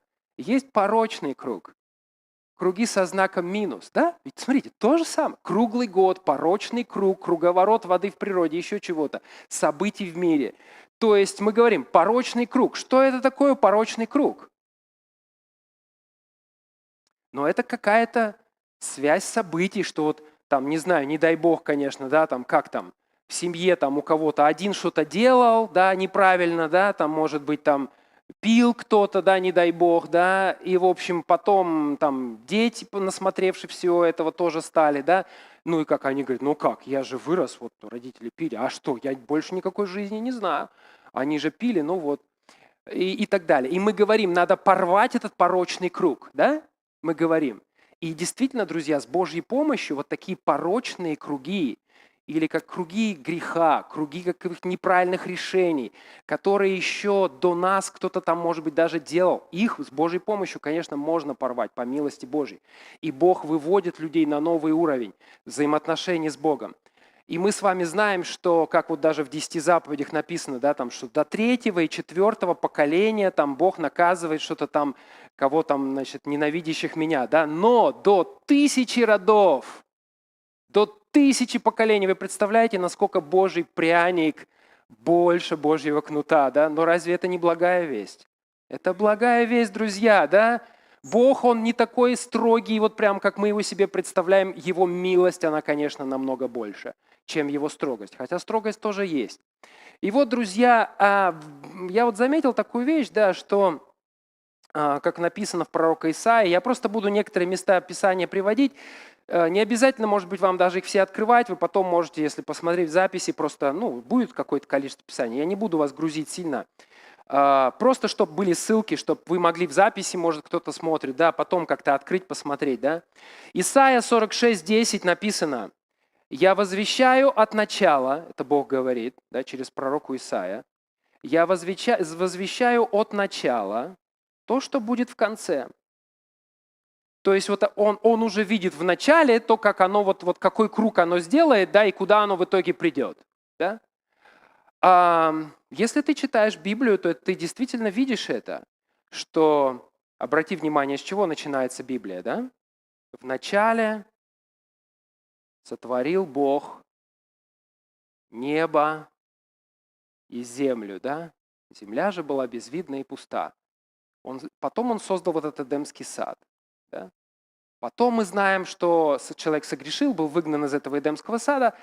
Потом Бог выбрал народ израильский и придумал им такую скинию, да, и говорит, вот таскайте за собой такой переносной храм-палатку. И если ты посмотришь на устройство скинии, то тебе становится очевидным абсолютно, что это был прототип, такой переносной прототип Эдемского сада, по сути. Это место, по сути, физического пребывания Творца в этом мире. Да? Вот оно было тогда у Израиля вот в виде скинии. Да? Вообще слово «скиния» интересно. Я сейчас, давно, уже лет больше 10 лет, да, с Божьей помощью тоже изучаю тоже библейский иврит. Да? Это очень интересная тема. И вот если кому-то интересна, например, эта тема, не знаю, кто-то ролики там смотрит, да, Андрей Кудинов Коми канал, да, есть. Ну, согласитесь, за 20-то лет я заслужил приставку «коми» в конце, а? Да? Андрей Кудинов Коми называется канал. Если хотите, можете туда посмотреть, какие там библейские уроки мы там делаем. Так вот, друзья, скиния – это место пребывания Творца в этом мире, да? И потом мы с вами читаем в конце Библии, там что мы видим?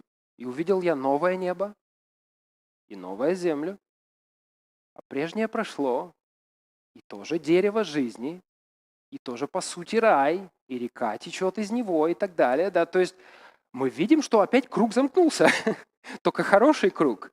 Да? То, что было в начале, потом было в серединке еще, и потом оно в итоге обратно и вернулось к этой первоначальной идее, только в немножко таком обновленном виде. И как вы уже поняли, как мы уже говорили, что действительно, друзья, мы проходим эту жизнь по какой-то спирали. Бог каждого из нас. И получается, что жизнь, она не совсем линейна, а вот мы идем по кругу, и получается, вот как бы вот проходим год за годом, да? Проходим год за годом. И вот по какой-то вот такой вот спирали, дай Бог, чтобы мы поднимались вверх к небесам. Времена года меняются, все повторяется, да, осень, там, зима, весна, лето, все вроде как будто бы то же самое, праздники все одни и те же, да. Лишь мы стали немного, надеюсь, мудрее, да, кто-то седее, добавились каких-то морщин, да, но дай Бог, чтобы эти годы не прошли зря. Очень важно не просто наматывать эти круги, знаете, как биатлонисты штрафные круги наматывают, да, когда промах допускают. Да, промах на Божьем языке – это что?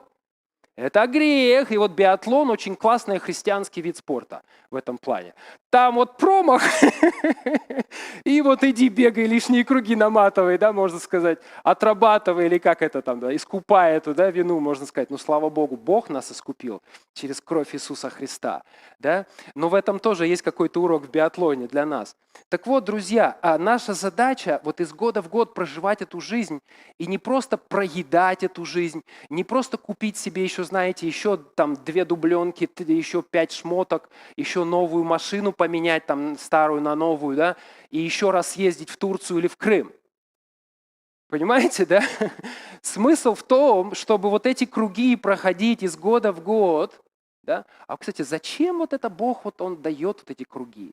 Зачем? Из года в год все повторяется, как будто бы, да? Лишь мы там взрослеем, что-то там это. Зачем? Зачем? Закрепление пройденного материала, чтобы мы менялись. Короче, повторение – мать учения. Что не понял в первый год? Так, Бог может дать еще 1 год, если сочтет нужным, да? Опять что-то понял, что-то не понял, так еще 1 класс пройди, следующий год. И так мы проходим год за годом жизнь, и дай Бог, чтобы мы все-таки что-то понимали, и что-то в душе нашей хорошее происходило, чтобы мы приближались к Творцу, чтобы мы становились более подобными на Христа, и чтобы через нас Бог мог повлиять на этот мир в хорошем смысле этого слова еще больше. Да? Я думаю, наверное, вот эта цель, да, прохождения этих кругов. Да? Да? Хорошо, хорошо. Итак, друзья, значит, идем дальше. Вот я такой сейчас момент такой вот просто обозначу. Возможно, вы читали это место, конечно, вы читали это место. Я тоже его читал много раз. Но как-то вот у меня промелькало это всегда, я не замечал как-то. Вот действительно, много раз надо перечитывать Библию.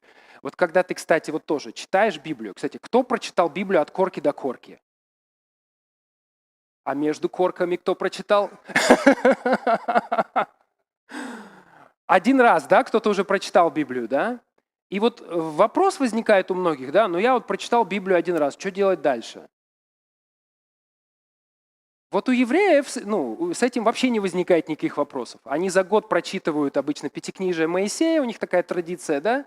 И потом осенью, после осенних праздников, снова с такими радостными кликами, слава Богу за то, что у нас есть откровение от Бога, хоп, начинают снова. И вначале сотворил Бог небо и землю, и так из года в год. Кто-то со стороны может посмотреть на это и сказать: ребят, вам что, делать больше нечего, да? Ну сколько интересного всех книжек всяких в мире, да? И никто не против книжек, да? Есть хорошие, умные книжки, действительно. Ну вам что, делать больше нечего? Одно и то же читаете уже до дыр. Сколько можно? Вам никто так не говорил? Я слышал такое, я вот сам слышал такое. А мне так, кто-то говорил, так, вам что, делать больше нечего. На самом деле, друзья, Слово Божье нам то же самое дано вот для этого. Чтобы из года в год ты его перечитывала, да, и чтобы, повторение мать учения, постоянно ты вот снова в эти сюжеты окунаешься, но каждый раз ты на них должен смотреть немножко другим взглядом. Потому что ты уже поменялся чуть-чуть, да, и повзрослел, и ты по-новому на это посмотришь. Так вот, друзья, в Библии есть такая тоже, вот в Библии все по кругу тоже вот крутится. Я вам сейчас хочу показать таких пару примеров, и я думаю, вам это очень понравится. Авраам. Помним про отца Авраама, да? Бог ему сказал: встань, иди в землю, которую я покажу тебе. Он пришел, и вот мало кто обращает на это внимание, но я вам сегодня так это подчеркну, чтобы вы заметили это, да. Какое было первое место, куда он пришел? В земле обетованной. Как этот городок назывался?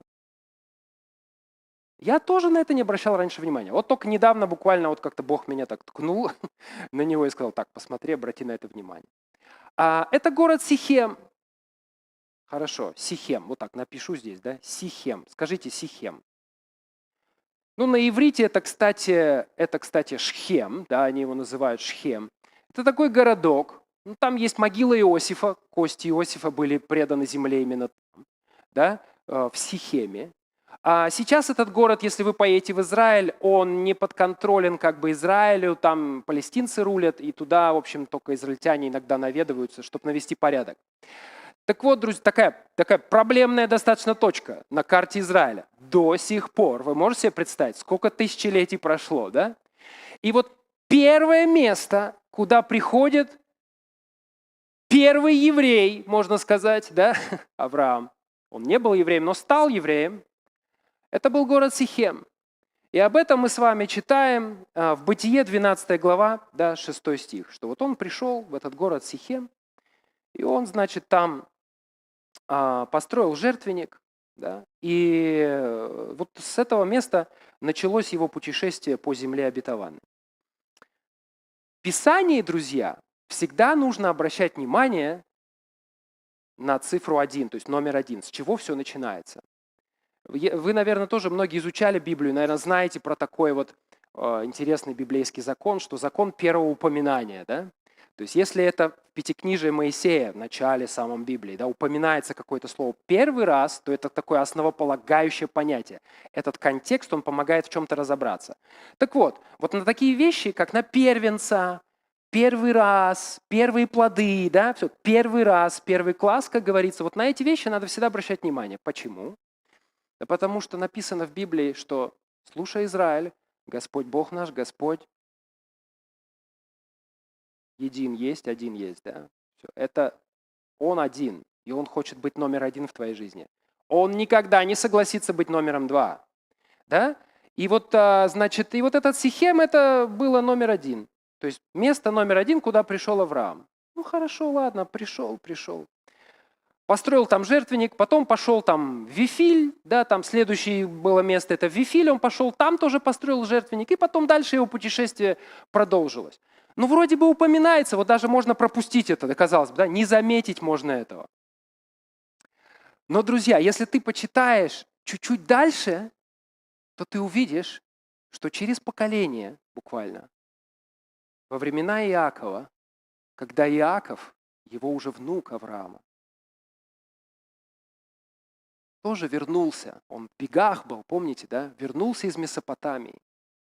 И вы обратите внимание, что Иаков, он проделал ту же дорогу, что его дедушка Авраам.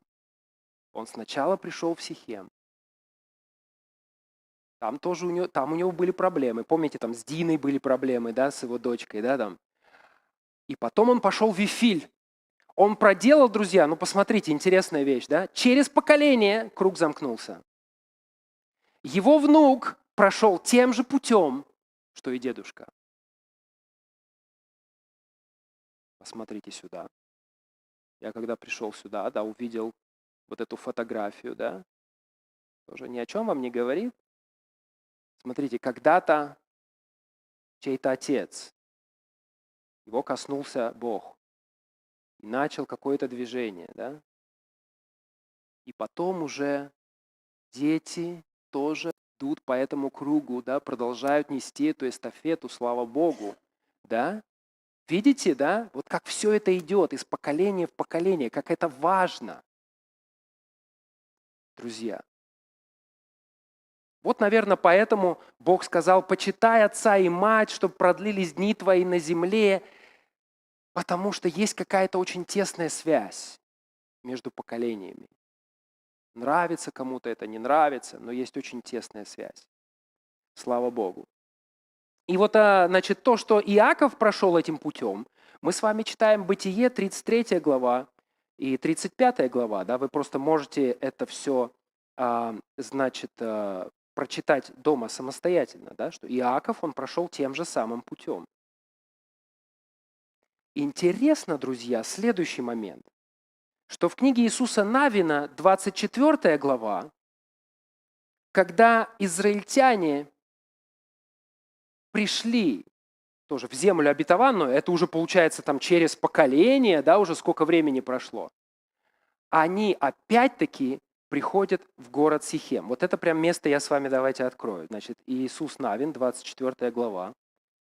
Давайте с вами сейчас это место прочитаем, чтобы вы просто увидели, насколько рыба идет на нерест, можно сказать, насколько птички возвращаются туда же, где они появились, насколько люди возвращаются к своим истокам. Да? Иисус Навин, 24. Давайте с вами прочитаем.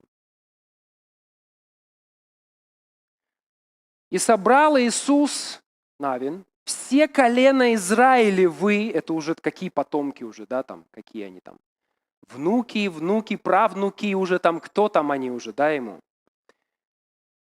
«И призвал старейшин Израиля и начальников его, судей его и надзирателей его, и предстали пред Господа, и сказал Иисус всему народу». И вот мы сейчас пропустили, да, в Сихем. «И собрал Иисус все колена Израилева в Сихем». Обратите внимание, да, что опять они вернулись вот в это место. Вот в это место Шхем. Скажи Шхем. Ну, это так на иврите, да, это все произносится. Вообще, друзья, знаете что? Очень интересно. Я сам люблю очень языки. Бог даровал способности тоже к языкам, слава Богу. И я вообще люблю языки. Русский, коми, там, английский, испанский, там, не знаю, любой. И Бог понимает тебя на любом языке. И Бог любит твою национальность. Он любит твой язык. Это то, что ты не выбираешь, а впитываешь с молоком матери. Да? Это очень ценно. Это очень ценно, поэтому люби язык, свой родной язык, люби другие языки. Говорят, что сколько языков ты освоил в жизни, столько, это так шуточно, столько жизней ты прожил, можно сказать, да, потому что язык — это не просто набор звуков, знаете, там, да, там а-ля-ля-ля-ля, да, а это целый взгляд на мир другой. И вот сколько языков ты знаешь, Ну, я понимаю, не у всех есть способности, но, по крайней мере, чуть-чуть постарайся, да, чуть-чуть раскрой свое сердце. Тебе не надо быть экспертом во всем, да, но хотя бы чуть-чуть. Приветствую Визинга. Да, раскрой свое сердце, и ты увидишь, как это интересно. Я люблю читать Библию на русском языке, на коми-языке мы тоже в Дону читаем. Кстати, мы от вас научились тоже коми-песни петь, мы сюда приезжали когда-то и выучили какие-то коми-песни, там люди поют, вообще очень благодарны. Читаем тоже Новый Завет на коми-языке, потихонечку тоже приучаем людей, тоже читаем. И Бог понимает тебя и слышит тебя на любом языке. Ты очень ценен для Него и ценна для Него. Вот это запомни. Вот это первое, второе и третье. Но также мы должны понимать такую вещь, да, что вот это Слово Божье, откровение о Боге написано было по большей части сначала на иврите, да, весь Ветхий Завет был написан на иврите. И я вот когда я переводчик сам, работаю с разными переводами тоже. И сейчас вот уже лет 10 назад стал изучать Библию на иврите с Божьей помощью. Читаю уже на иврите, слава Богу. И вот пытаюсь какие-то вещи, что вижу на иврите, значит, объяснять людям, да, на том канале в том числе, и в церкви. И увидел такую вещь, и не только я, да, увидел такую вещь, что интересная вещь, конечно, что я так обычно такой образ говорю, что если сравнить вот это божественное откровение с таким, с чем можно сравнить Библию? Вот с чем можно сравнить Библию, божественное откровение? Ну, я не знаю, у меня такой образ возник в голове, что-то мощное такое, что-то прям вау, как, не знаю, как солнце, например, да, такое мощное. Что на солнце происходит? Да, там термоядерные просто реакторы, да, вообще. И если мы читаем Писание в переводах, что очень важно и нужно, и сегодня вот очень классно Данил Васильевич, да, об этом сказал, да, что День Библии на своем языке. Друзья, это очень важно, это мега важно. И люди слышат Библию на своем языке и спасаются, представляете? Исцеляются, спасаются. При этом мы понимаем, что любой перевод – это некий пересказ. Да? Есть вещи, которые просто трудно перевести на другой язык. Да? Как помните, фильмы, кто смотрел, там, не знаю, какие-то фильмы бывали в 90-х с таким еще не очень хорошим переводом, там кто-то там через нос там что-то переводил, да, и там говорит, там, да, дальше идет непереводимая игра слова, дальше. Вы помните это, да? И никогда не возникал вопрос, а почему непереводимое? Что он такого сказал такого же, я не могу понять. Это что это такое? Когда я приехал в Усть-Кулом, значит, и мы там общались тоже, и общаемся с коми-людьми, то я действительно обратил на это внимание, что есть какие-то вещи, которые, просто сложно передать буквально на другой язык. Ну, например, меня всегда я путался постоянно, что я говорил все, карамунам. Они говорили, не карамунам, не в город просто едем мы, а каракаям. Или там, да, или лечам, да. И я всегда путал вот это лечам и каям, вот это вот. Казалось бы, проще простого, да? Каям, лечам. Я до сих пор путаюсь в этом. Что там по течению реки как-то там поднимаешься или против течения реки в город. Да я вообще не обращаю внимания, какое там течение. Сел в машину и поехал. Но вы видите, да? А в коми-языке это есть.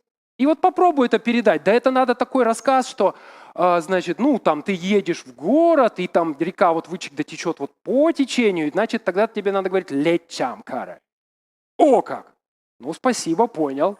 Теперь буду знать, что я, когда в город еду, я по течению еду, оказывается. До этого не обращал внимания. Так вот, друзья.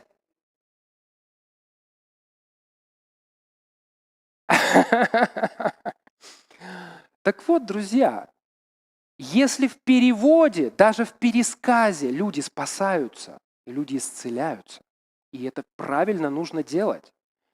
То есть я говорю, что если оригинал сравнить на иврите с термоядерным реактором, то даже в переводе текст фонит. Можно так сказать, да, если такой образ взять уже, да, он просто заряжен, он просто касается. Люди читают эти псалмы на коми, на русском, там, на китайском, и Бог просто касается. И это в пересказе, по сути, это в переводе. То насколько это просто, вы понимаете, насколько это мощно должно звучать в оригинале? Ну вот с Божьей помощью лет 10 назад Бог помог как-то освоить, продолжаю осваивать эту тему, да. И вы знаете, друзья, там просто действительно, это просто что-то шикарное. Я понимаю, что не у каждого есть такая возможность, но для этого есть тоже библейские школы, как вы сейчас говорили, да, преподаватели, тоже есть учебники, есть интернет-каналы, да, пожалуйста, помощь есть. Если кому-то интересно, если кто-то хочет немножко глубже копнуть, а что же там интересно в оригинале написано, милости просим, как говорится. Так вот, друзья, я надеюсь, что вот вы уже даже сейчас здесь, я уже скоро, кстати, заканчиваю, я долго не буду. И значит, вы увидели, что даже в Сихеме круг замкнулся. Вы видите, Авраам там приходил первый, да? Потом хоп, через поколение Иаков туда приходит. По тому же маршруту. Ну, представьте, вот прям как рыба на нерест идет, да? Как этот гусь возвращается просто на круги своя. Друзья, вы никогда не ощущали, вот почему вы здесь вообще? Такой в лоб вопрос такой, на засыпку можно сказать, да? Почему вы здесь? Ну, вот, может быть, вы сейчас разные причины мне сейчас скажете, да, там, почему вы здесь. Вы знаете, мне кажется, у каждого из вас, и у меня тоже, у нас у всех одна основная причина. Кого Бог предузнал, там, тех Он определил, там, призвал, избрал. Короче, в какой-то момент жизни вот, вы не понимаете почему, вы не понимаете зачем, но вы понимаете, что вы чего-то не понимаете. И вам чего-то не хватает, и это не просто чего-то не хватает. Вы даже, может быть, словами это не можете сформулировать. Но вы как та рыба, которая, не знаю, вот просто на нерест идет, да, или как тот гусь летит, он до конца, может, не понимает даже, куда он летит. Но вот этот дух человеческий, его касается Дух Божий, ты не можешь объяснить это словами. Но ты говоришь, слушай, это как я попросил у мамы, помню, мама еще в начале 90-х тоже, она говорит, что тебе купить на день рождения? Ну, подросток, да, ну, что купить подростку на день рождения? И тут я ни с того ни с сего и говорю, мама, купи мне Библию. Мы вообще не церковная семья была, вообще как бы вроде не связаны никак вообще. Что-то где-то слышал, что-то какая-то потребность. И просто в духе какая-то вот, мам, купи мне Библию. Мама не знала, где купить Библию. Пошла в православную лавку какую-то там нашла в начале 90-х. Там, купила такую Библию с апокрифами в берестовом переплете такую. И я просто, понимаете, ну что это, как это назвать? Ну что это такое? Но это действие Духа Божьего, понимаете? А Дух, Он дышит, где хочет, и голос Его слышишь, и не знаешь, откуда Он приходит и куда уходит, да, сказал Иисус. Да? Что-то такое происходит необъяснимое, я не знаю почему, но вот именно, вот я начал читать вначале, я ничего не понимал толком. Понимаете, подросток сидит там, что-то читает эту Библию в синодальном переводе, там, без картинок, ну что ты можешь там понять вообще? Дочитал до книги «Исход», ну где интересная кончается, казалось бы, ну, сюжетная линия, дальше же там что-то Левит там начинается, там вообще ничего не понятно поначалу было, да? Дочитал книгу «Исход», хоп, такой, ну, дочитал, понимаете? Потом дальше закрутилось, завертелось, да? Опять. И вот, друзья, потому что вас Бог вот буквально вот духом своим касался каким-то образом. Вы спросите, а почему я, почему не мой сосед? Я не знаю. У меня нет ответа на этот вопрос. Но почему-то вот вы оказались вот сейчас нужны Богу. И вот вас Бог привел вот на данный момент вот в эту общину, в эту церковь замечательную. Да, и слава Богу, и славьте Бога, и служите Богу здесь. Да? Любите Бога, любите ближнего здесь. Но вот этот круг замыкается, понимаете? Вот что-то происходит, ты не понимаешь даже что, но тебя просто тебе надо. Вот такая же у меня была потребность изучить Библию на иврите. Я уже потом, пастором, я уже был пастором какое-то время в Усть-Куломе, и потом я понимаю, что, Господи, что-то я хочу еще понимать. Я хочу понимать вообще, что ты там написал вот в оригинале прям даже хочу понимать, и объяснять это людям, и чтобы люди назидались. И вот так вот уже, слава Богу, да, вот сколько уже лет. Так вот, друзья, еще одно место, про еще одно место буквально расскажу и все, и мы прям буквально уже сейчас заканчиваем. Слышали такое место интересное, наверное, тоже читали, когда израильтяне перешли реку Иордан, перешли водную преграду, реку. Они уже до этого море переходили, да, по суше, потом Иордан перешли по суше. И первое место, где они остановились, когда они перешли реку Иордан, еще один круг, называлось как? Галгал. Слышали такое слово? Вам Галгал. Вообще слово такое само по себе интересное какое-то, да? Галгал. Скажи Галгал. Да, вот тут уже подсказывают коллеги-переводчики, что там что-то с колесом связано, да? Действительно, друзья, они перешли только Иордан. И вот буквально вступили на землю обетованную уже как народ. И это место называлось Галгал.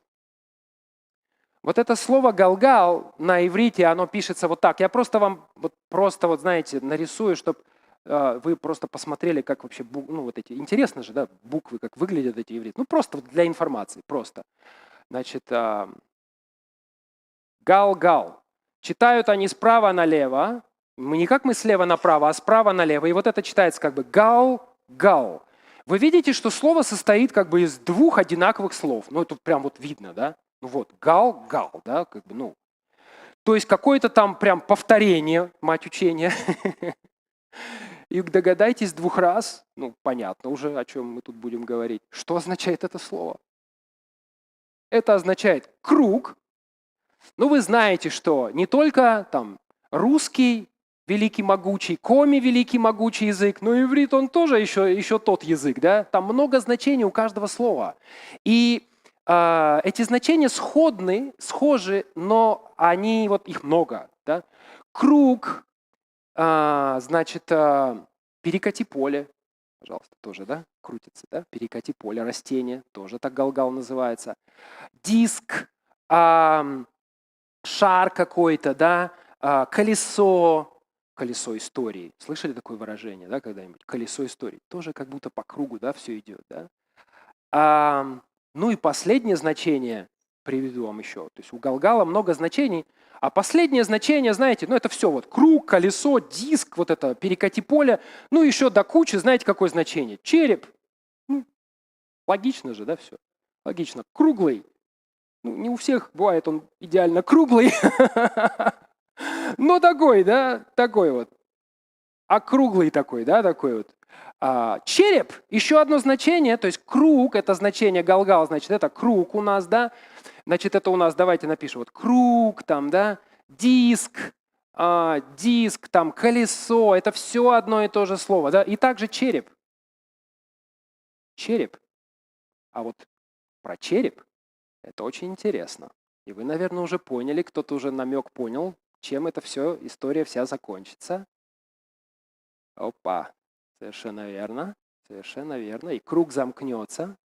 Так вот, друзья, и они только перешли Иордан, и первое место, на которое они ступают, здесь народ израильский, вместе с Иисусом Навиным, с Халевом, этими всеми там, это место называется колесо, или круг, или череп, или шар такой, да, или перекати поле, короче. И Бог здесь как бы дает намек, что, друзья, все только начинается, да? Я начинаю новый виток, я начинаю новый круг. Колесо истории сейчас закрутится по-новому. Если до этого только патриархи там ходили со своими шатрами по земле Израиля, то наконец-то теперь вы как народ пришли сюда. И я выполнил то обещание, о чем я говорил еще вашим праотцам, что я отдам вам эту землю. И он, круг истории замкнулся, и начался новый круг.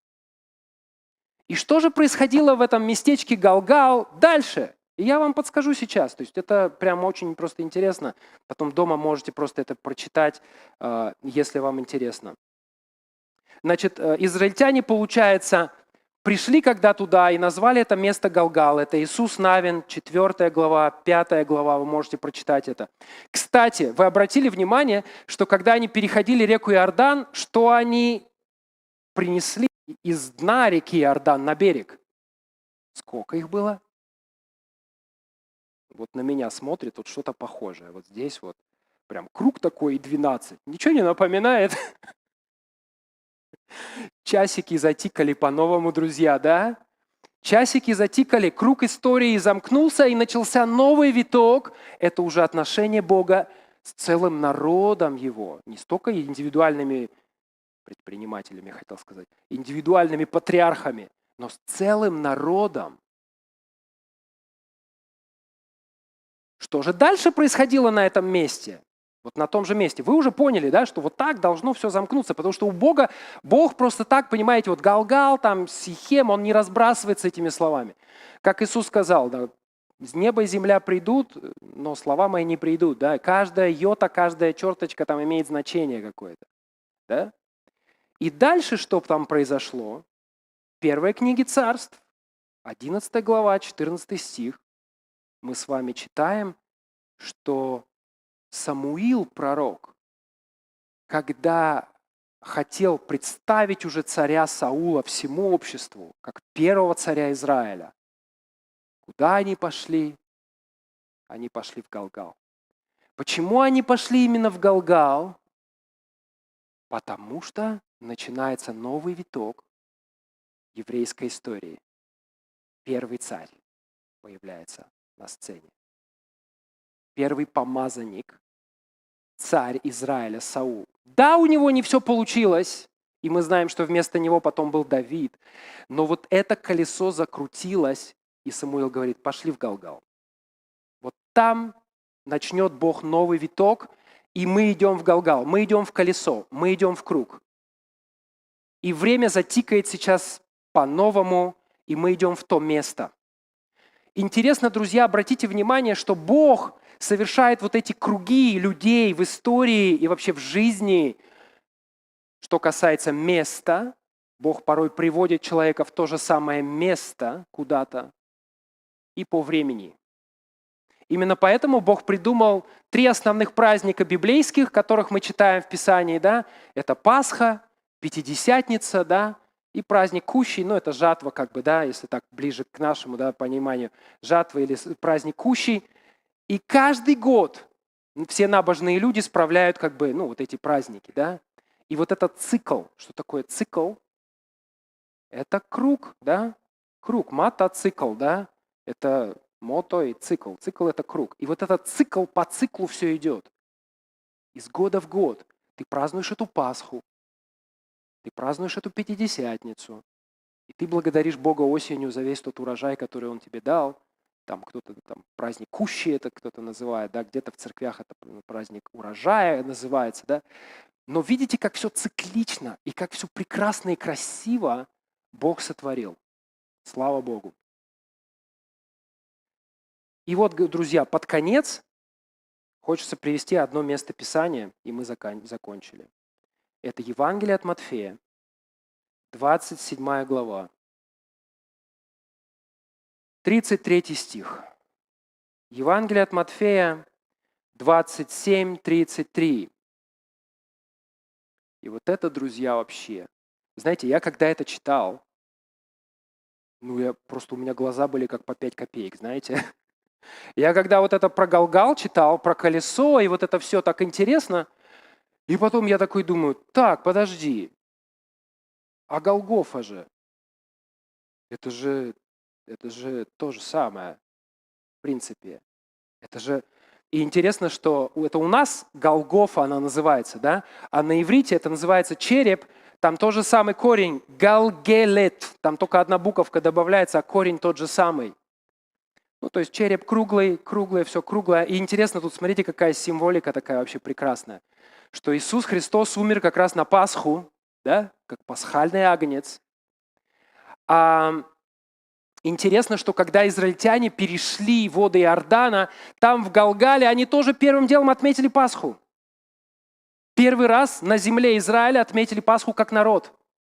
И тут Иисус, умирает на Пасху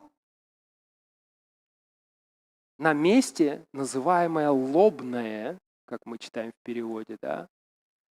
Но на иврите оно называется Галгелет. Галгелет. Вы слышите это общее, да, корень? Круг замкнулся.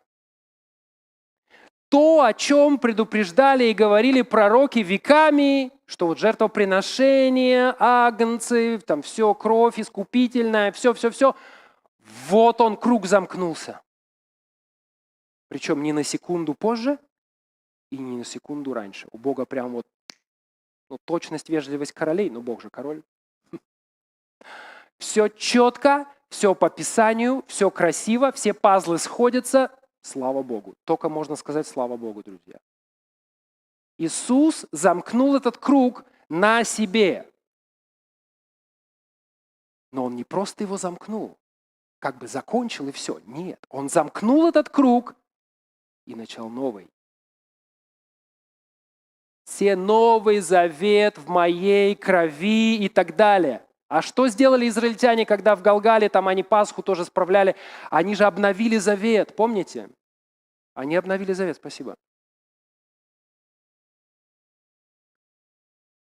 Они обновили завет с Богом там, в Галгале. И тут Иисус умирает за наши грехи, круг замкнулся на Голгофе, и начался новый виток. Новый виток истории вообще. Слава Богу. Слава Богу, друзья. И вы знаете, как тогда в Галгале Самуил, он пророк, он был движим Духом Святым, он знал, что он делает. Он повел Саула в Галгал, да, чтобы назначить его первым царем Израиля пред всем народом. У Иисуса что висело над головой? Табличка. Иисус Христос, царь иудейский. И помните, еще Понтия Пилата кто-то там отговаривал, там, да это напиши, что это он говорил, это мы его не считаем таковым. Он такой, так, что написал, то написал, все. Не знаю, по какой причине. Может, лень было снимать. Может, гордость не позволила снять. Табличка-то висела, он царь. Друзья, вот он ваш. Первый и последний, начало и конец. Да? Альфа и омега. Вот он, ваш царь. Друзья, круг замкнулся и начался новый круг. Слава Богу, друзья, слава Богу. И таким образом, подытоживая наше сегодняшнее общение, хочется сказать, друзья, да, что ты тоже где-то находишься в каком-то, вот на каком-то вот этапе. Все мы где-то находимся. Самое главное понять, кстати, сделать такую инвентаризацию духовную, да, где я. Вы помните, когда Адам согрешил, и Бог так пришел, так и говорит, Адам, ты где? Да? И многим людям тоже вот задают вопрос, как это Бог может задавать такой вопрос?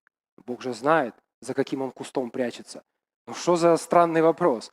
Но у Бога такие вопросы, они не странные, они абсолютно обоснованы.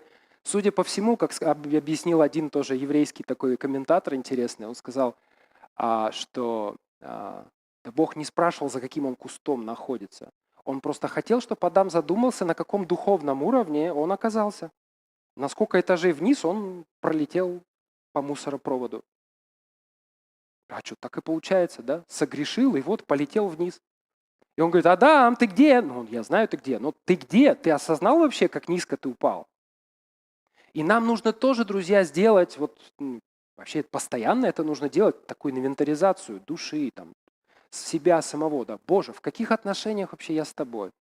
Это, кстати, полезно делать не только по отношению к Богу, это по отношению к семье своей, да, такую перезагрузку периодически делать тоже в своих взаимоотношениях, чтобы это не превращалось в какую-то рутину и серые будни, и просто уже, да, там, привет-привет, обед в холодильнике, понял, все, да, чтобы это было что-то наполненное жизнью, друзья, это всем нам периодически нужно такие круги проходить и обновлять эти круги.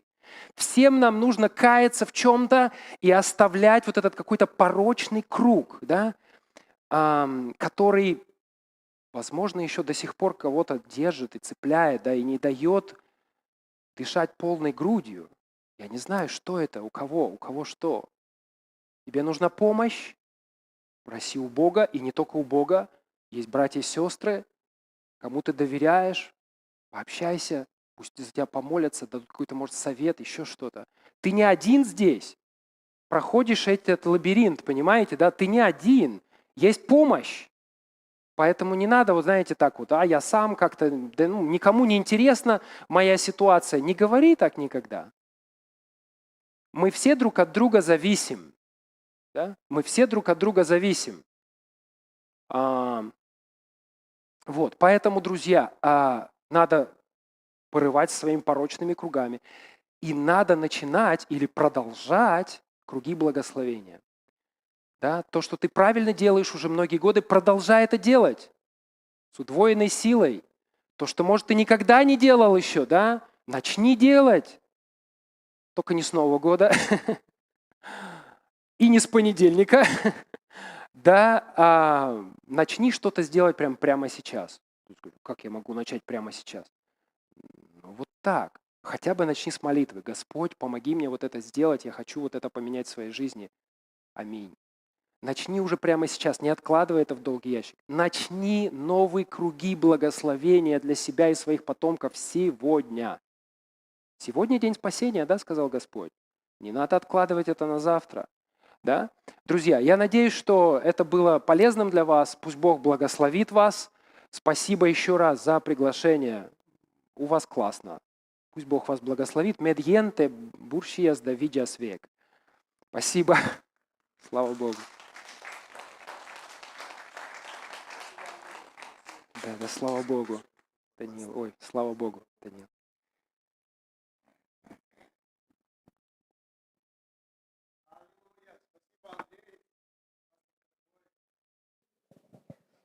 Я надеюсь, вы все благословлены, да?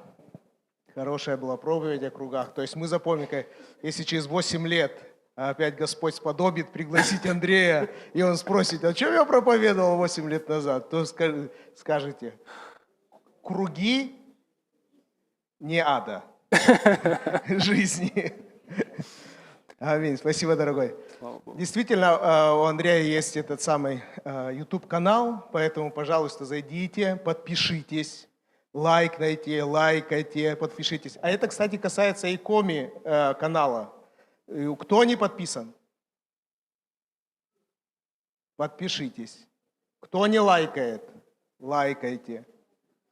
Продвигайте. Сделайте ссылки на свои какие-то соцсети и все остальное. Это то же самое. Кстати, когда я слушал по поводу кругов, я думал, сейчас какой круг идет? Помните, когда Иисус вознесся, ангелы пришли и им сказали, ну что вы смотрите, уже галилейские? Так же, как Иисус вознесся, так же Он придет. Да, вот пошел круг, и вот мы ждем Его возвращения, вот этот круг, он идет так же, как ушел, так же Он придет. Да. И мы ожидаем этого, вот в этом круге мы живем, такой самый большой круг, в которых много разных маленьких кругов. И еще хотел бы сказать, сейчас я провожу встречи с молодыми людьми, которые как бы начали отношения строить между собой, и мне попалось видео Андрея по поводу Иш и Иша. И мне это очень понравилось, Иш и Иша. Вы помните, да, кто смотрел Иш и Иша? Что значит, да? Иш и Иша. Иш – это мужчина, Иша – женщина. Бог сотворил и мужчину, и женщину. И там, я не знаю, я смогу, нет, это сейчас нарисовать, может, Андрей мне поможет? Да. Вы помните, да, эту историю? Там как напишется? Сейчас. О, отлично. Отлично. Ну, короче, Ша. Да, похоже, и да. Вот это вот. Да, очень. Это... Поаплодируем. Это вот Иш, да? Да, Иш. Это Иш, что значит мужчина. Да? И вот женщина. Я записал по-еврейски, пишу. Классно, оцените. И типа так. Типа так и так. Отлично вообще, отлично. Короче, я открываю эти курсы еврейского языка.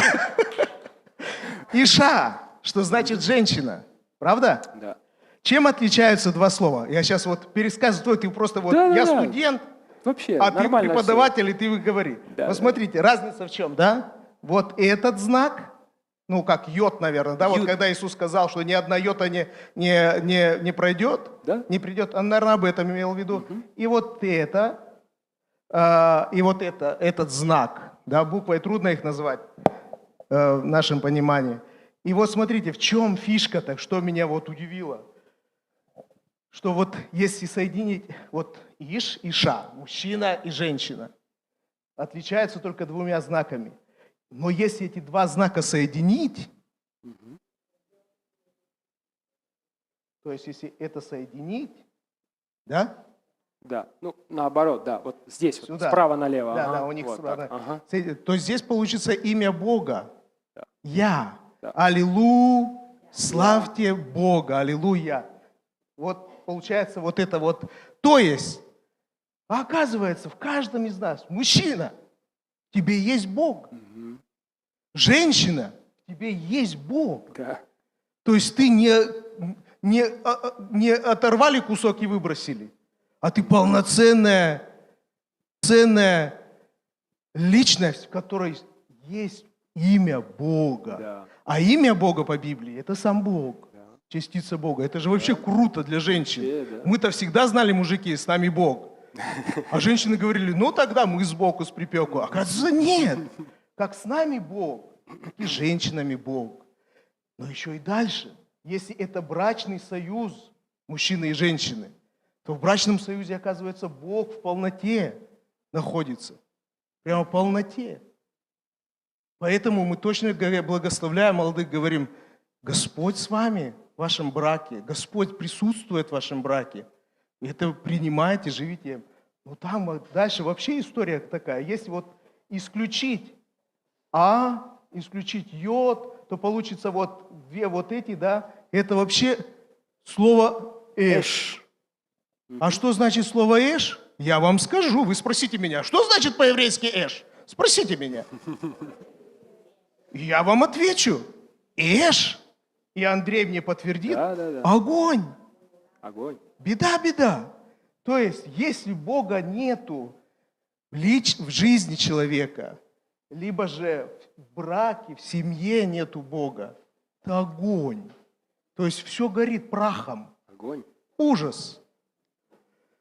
И поэтому ты думаешь, вот надо же, только благодаря грамматике языка, Да. только благодаря грамматике, больше ничему, можно столько истину знать. Да. Там не надо никаких там, знаешь, каких-то вот особых откровений. Просто знай грамматику еврейского языка. Поэтому смотрите эти самые ролики про грамматику еврейского языка, и там, я думаю, там еще много-много истин можно найти. Аминь? Дай Бог. Нормально ведь? Да, очень, Хорошо. очень круто вообще, молодец. Зачет. Ай, слава Богу, я поступил в университет. Да. Поэтому спасибо, Андрей, тебе. Это все было очень мощно, очень Слава важно, Богу. очень хорошо. просто Слава было. Богу. Да. Вы, Даниил, да, Васильевич, да, и вы все, друзья, вы замечательные, да, мы очень любим вас. У вас очень, такая тоже душевная, такая духовная и душевная, такая хорошая в эмоциональном состоянии такой Елей церковь, да, полился, елей такая полился. уютная, такая, знаете, по-домашнему так вот, да, и продолжайте в том же духе, да, пусть Бог вас благословляет, влияйте на этот город, да, влияйте на эту республику, и, пусть Бог вас благословит, вы очень, очень хорошие, слава Богу за вас. Да, спасибо за Да, добрые слава слова. Богу. Принимаем ваше приглашение, и Господь, надеюсь, как-то направит нас в Дай вашу Бог, сторону. Да. всегда ждем, вичищам, да, всегда ждем. Аллилуйя. Слава Богу, давайте встанем, поблагодарим Бога за прекрасное общение, за служение, за слово, которое нам дал Господь. И благословим столы, пищу, которую также нам Господь дает, пообщаемся еще. Может быть, кто-то еще нуждается в отдельной молитве за себя. Может быть, у кого-то какая-то нужда есть, и ты хочешь, чтобы высказаться, что-то сказать наедине, то можете ко мне подойти. К пастору Андрею можете подойти, пообщаться с ним, попросить молитву. Пользуйся этой возможностью, я хочу тебе сказать. Отец наш Небесный, спасибо Тебе, что Ты чудесно все сотворил, Господь. И мы так вот каждый раз что-то новое узнаем и не перестаем удивляться, Господь, как Твои истины, они как бы вплетены в нашу жизнь земную, в язык, в быт, в географию даже, в названия городов, сел. Как-то все это удивительно, Господь. Ничего у Тебя, как сказано, ничего Ты напрасно, впустую, ничего не делаешь. И мы, Господь, вот живем и каждый раз что-то узнаем. И нас это, Господь, вдохновляет, окрыляет. Мы удивляемся, не перестаем удивляться Тебе, не перестаем удивляться, как Ты по-доброму относишься к нам. Хотя вроде бы причин для этого нет. Но это не от нас зависит, а от Тебя зависит. Спасибо Тебе за это. И спасибо Тебе за пастора Андрея, который послужил нам сегодня словом, который Ты дал ему. И благослови, Господь, его семью, его супругу, детей, служение. То, что, Господь, он пытается найти что-то, чем обогатить церковь. Благослови, Господь, Усть-Куломский район, село Дон, Господь, во имя Иисуса. Благослови, Боже мой, наш народ. Благослови, Господь, чтобы мы мало-помалу избавлялись от невежества, избавлялись от лжи, вот прямо откровенной. Чтобы мы, Господь, не пользовались только то, что нам кормят нас, а мы даже не хотим приложить усилия, что-то найти, покопаться, найти истину. Господь, благослови нас в этом. Ты дал каждому для этого способности. Спасибо Тебе, Боже мой, за церковь, где мы можем чего-то удивительное открыть о Тебе. Спасибо Тебе за это общение. Спасибо Тебе, что Ты здесь общаешься с нами, через нас. Благослови наше общение и дальше за столами. Пускай Тебе будет за все слава Отцу и Сыну и Святому Духу во веки веков. Аминь. Господь да благословит всех вас, благословите друг друга, пожелайте самого доброго, хороших кругов пройти. С Богом, с Богом.